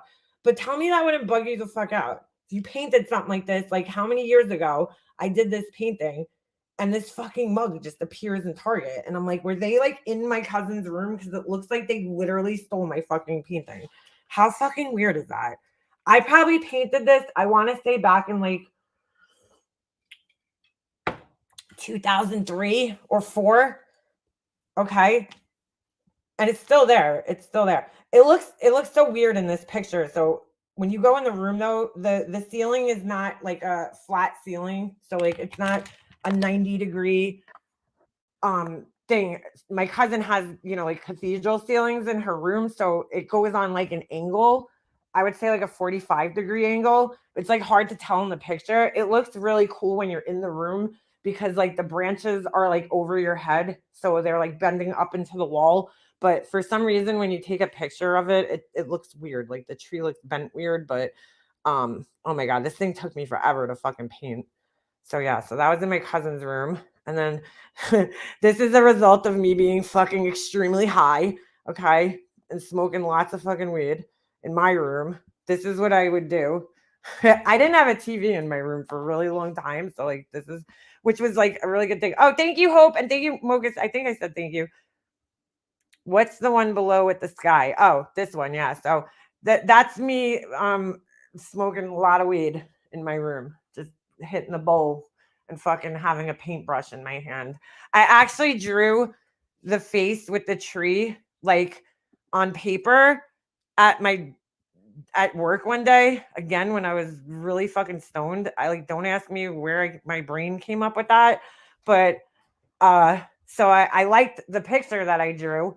I have a picture. I have it somewhere. I don't know where it is. I drew it in pen. It was really detailed, So I was like, oh, I'd like to paint this on my wall. So I did. So I got high and I fucking did, I didn't never finished it though. So like you see up here, I just like stopped painting. So like it just looks like a blob of green because I got like stoned and just didn't want to finish.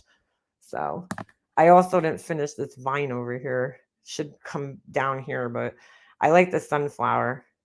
So I drew like this exact picture somewhere and then I just translated it to my wall.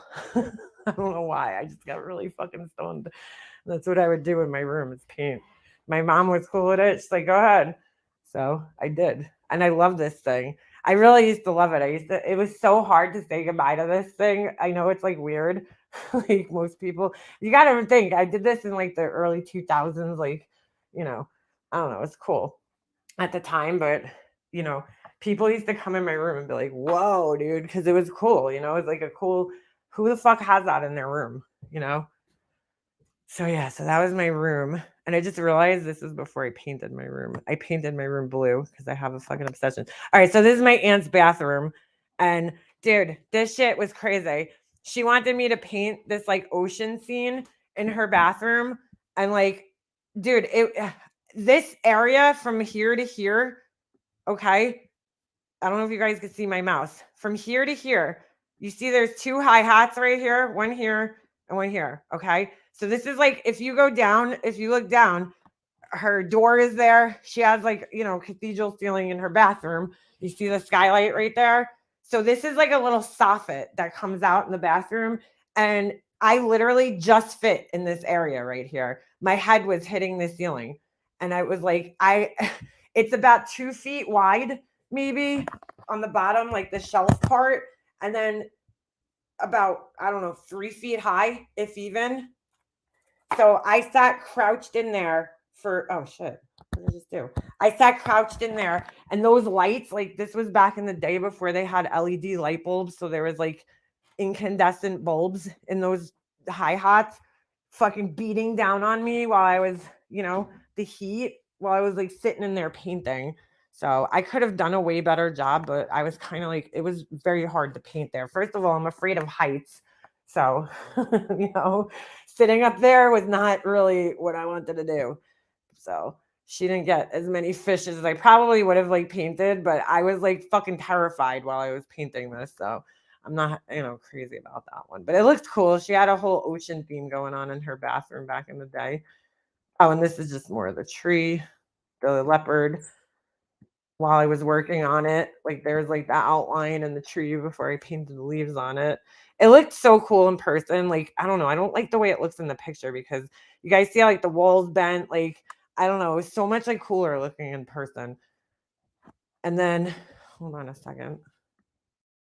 But I see so much wrong with it. And then, oh, this was just a painting I did for my cousin. I saw it in like a magazine somewhere. I still wish I fucking kept this one. It's actually on 2 canvases, but I was like, I love the way that it came out. And I still to this day wish I fucking kept this. Like and didn't give it to her. I painted it for her birthday, so she had it hanging up in her room. Cause like that's what was in style at the time. The fucking uh thing. Well, Ems, if you have a painting that looks identical to that, it's probably because I copied it. I don't know. There was some magazine came out and it had those. It was one of those. What was that? Tuscan home. I don't know. Some kind of home decorating magazine. Not a magazine, like a catalog. Sorry. And I saw the painting there. I was like, oh my god, those are so cool. But it was so expensive, like to buy. So I was like, I'll just paint it. I don't need to buy it. I'll just fucking paint it myself. So I painted it for her and gave it to her for her birthday.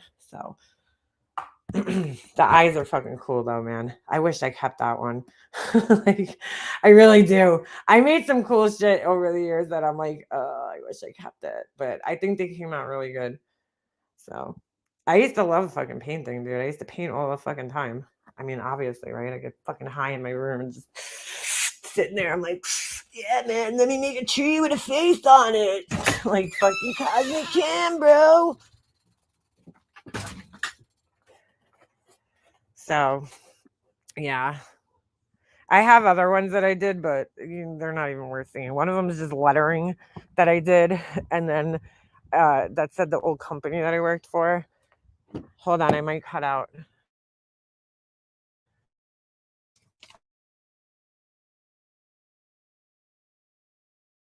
And I was just like, dude, you could just tell my brain was not in the fucking game that painting that one. So I'm not even going to show it to you.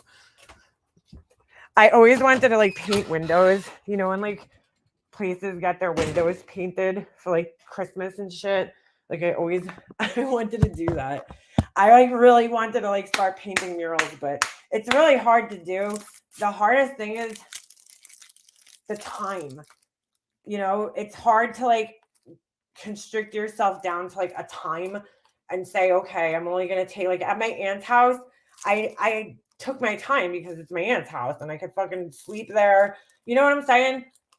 I could be there for fucking 9 hours a day. She'll feed me, like, you know what I'm saying? Like, but going to a stranger's house, like, I don't know, it's very hard to figure out how much time a painting is gonna take for me. I don't know, because I get very like hung up in details sometimes. You know what I'm saying? So like if something's not perfect, I will fucking get really stuck on it. Like the body of a leopard, dude. Like I love the way the head came out and everything, but the body I fucked up and I just hate it. But like the paws I think came out awesome. The face came out pretty good. But the body, I just don't like the way the body came out. Like at all. Like it's messed up. It's just like, I don't know. I don't love it. I don't love it. And I just realized I probably should have painted a little shadow underneath him. I didn't even think about that at the time. I was probably high. I was probably fucking stoned while I was doing this. I mean, there's really nothing better to do in life than fucking back in the day than get high and paint shit. I mean, now I can't because I'll have a fucking panic attack. But how weird is that with the mug? Like that I seen this, I painted that. I was like, dude, they stole my painting. Like it looks almost exactly like it. It's just so fucking weird. Yeah, so a lot of leopard going on in my family. I love painting, dude. It looks a little scrawny. It's a baby, Jackson, all right? Let me see you paint the fucking leopard in a tree while you're high, all right? In your aunt's house. You should illustrate books. You have great talent. Bobra, I was thinking the other day, like, I used to just sit here and fucking draw all the time, I just haven't done it in so long. And I really, like, I think about it. I'm like, I gotta get back into, like, painting and drawing and, like, doing all that stuff. I don't know. It's so, I had my best friend growing up, me and my friend Doug, right? We were both very artistic. He was really good. In fact, in ninth grade, in our freshman yearbook, because like in my school, ninth grade, you were kind of like the senior in middle school because we didn't go to high school till 10th grade. So we did our yearbook that year, and I got the front cover, and he got the back cover. So it was like, I'll always have that, you know? But like me and him, I was best friends with this kid since we were like, you know, he's like my brother, you know, like we grew up together. We've been best friends our whole lives since like second grade. So we used to get high and just sit in his basement and fucking draw. Like just sit there and not even say a fucking word to each other for like hours on end. You know, we would just sit in the basement and sit there and fucking draw. And it was like so cool. Cause he was like my only friend that I really had that like had that same talent. You know, I had one other girlfriend that knew how to draw, but like he was like that one friend that I had that like shared that talent with me and could just sit there and draw and shit. Mm. And not worry about like, you know, what like anything else. Like just sit there and draw. And like I think about all the time we used to spend just sitting there drawing all day in our sketchbooks, you know, and it's like I fucking miss doing that. I kind of miss doing it. I love the light that is coming out from the tree. Thank you. I really spent a lot of time. I don't know if I ever took a picture of it finished though, because like completely finished. I'm sure I have a picture somewhere, but this is just my old. Cause look, his tail's missing. I never painted like this was. I took it before, as you can see. There's no leaves over here, so I didn't. I painted a tail and everything, but it's not in this picture. So this was like I think I was still working on it at this point. Plus, it was really hard to paint him because look, he's almost the same color as the walls. But oh my god, was that a fucking nightmare to paint on a ladder? I had to stand on a ladder the whole time, which is like extremely, extremely hard because I hate ladders. It looks like a digital painting.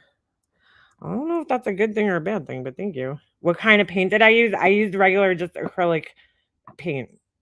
Mm. In fact, I still fucking have the paint and it's still good. Acrylic paint, like, I mean, if you take care of them, they'll stay good for a long time. I don't even know if they sell this paint anymore. Windsor and Newton Galleria Flow Formula Acrylic. I still have it, dude. I just found it in my basement, and I was like, "Holy shit, my fucking paint from my when I did my cousin's wall." Because I had to buy these big jugs, you know.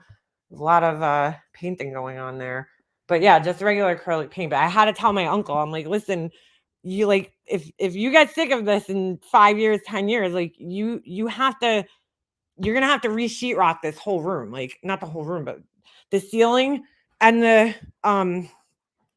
what do you call it, the wall, because you can't, or you could skim coat it, I guess. I don't know. But I'm like, you're not gonna be able to just paint over this because like acrylic paint has texture, you know. So it's hard to see in this picture. It looks flat, but if you see it in person, you could see the brush strokes and the texture in it. You know what I'm saying? So I'm probably taking this picture with like a fucking 3 megapixel digital camera at the time, you know. like, uh, you know, so I was like, if you paint over it, you're still gonna see an outline, like you're still gonna see the texture.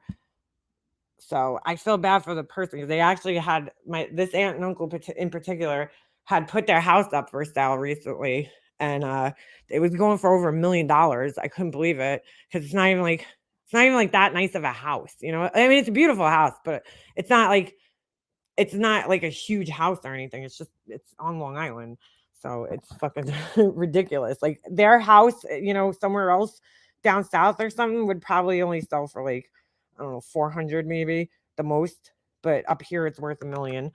But anyway, or you know, that's the estimate. So anyway, you know, I'm sure this is the same house I was actually talking about yesterday when I said my aunt did all the crazy paint effects in her house at one time. But yeah, whoever buys this house, like they're gonna have a problem with this. Mm. But I think they took it off the market, so I don't know if they're selling it anymore. It's 83 degrees there. Holy shit! It's actually really hot, like warm here. Like I'm walking around in a tank top right now, which I never do in the winter. I gotta get dressed in a couple minutes. Gotta get started with my day. Mm. But yeah, I definitely miss painting and shit. I gotta get back into it. That's why I want the iPad Pro with the pen. That pen because like I watch the TikTok videos on here of people doing like the drawing on there, and it like I tried it in the store. It's like that's so cool, man. It's like a fucking dream. You know what I'm saying? And it's probably so easy to like blend colors together and shit. Like I feel like if I had that thing, I would get back into like hand drawn art. You know what I'm saying? You get a little lazy. You get become a graphic designer, and you're like, why am I going to sit here drawing when I could just like do this? It's so much easier. Not easier, but I have a what do you call those fucking things? The fuck is the name of this stupid thing? A Wacom tablet where you could draw on the computer with it, but it's not the same. I want to draw on the iPad. It feels so much more realistic. I haven't done shit either. Walk the plank. I need to take my Christmas decorations down, girl. I haven't even done that. I gotta get my fucking decorations down. I wore curly all the time, so I had no choice. Do you have curly hair? My house would have been at least 800K in the next town over, but only 200 here. Huge difference. I still get the lake view here, but it's not as close. And don't tell me in here, but you gotta tell me exactly what area you're in, because I'm gonna be heading up that way soon. I don't know if I'm gonna be near you though. I forget the name. Obviously, don't put it in here. Text me, because I'll tell you where I'm going, and we'll see if we're gonna be near each other. I don't think you live as far as where I'm going. I use a Winsor Newton a lot. It's great paint. Yeah, I think I just bought it because it was probably like the cheapest one for like the size, that I got. I haven't seen it in Michael's, but yeah. I did oil paint too, but I don't know. I'm not a big fan of oil paint. I hate waiting for it to dry, dude. That shit is fucking hard. But it does blend so much nicer. Like that, it's so workable. With acrylic paint, you gotta work fast. When you use oil paint, it takes so fucking long to dry. Like I'm talking like months, dude.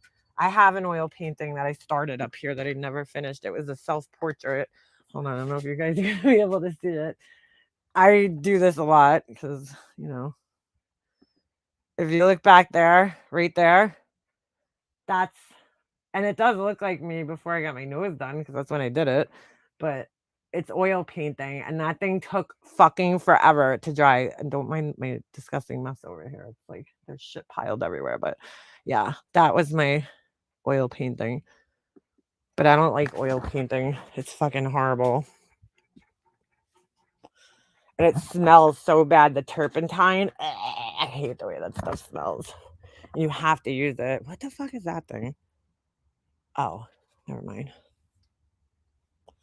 Your Christmas is put away. I don't usually take mine down until after the 6th, but I want to try to get it down. I just want to get it all down and put away because like I want to start moving things out like with my garage, and hopefully, setting up like a little workstation in here so that I could do my stuff that, my little business stuff out of here. Are my things dry? I made some this morning. Checking on them. My husband thinks I'm crazy. He comes in like the garage last night and I'm in here. It's like almost midnight and I'm like playing with concrete. He's like, what the fuck are you doing? And I'm like, dude, like, I don't know. I just really enjoy it. Leave me alone. Ooh, I think I almost got black. Almost. Been trying to make black concrete and I just like haven't been able to achieve it, but I think I might have gotten it this time. I think I might have gotten it. All right. Anyway, all right, my laptop's about to die and I really do need to get dressed. But as per usual, it was so great talking to you guys today and just bullshit with you about regular life things. Thanks for keeping me entertained for a couple of hours. But yeah, I am going to go though, because I really do have to go get, cleaned up and dressed because I got somewhere to be. But I will see you guys again sometime during this week. Same thing as per usual. So hang in there and I'll see you guys later. All right. I'm out. Have a good day, guys.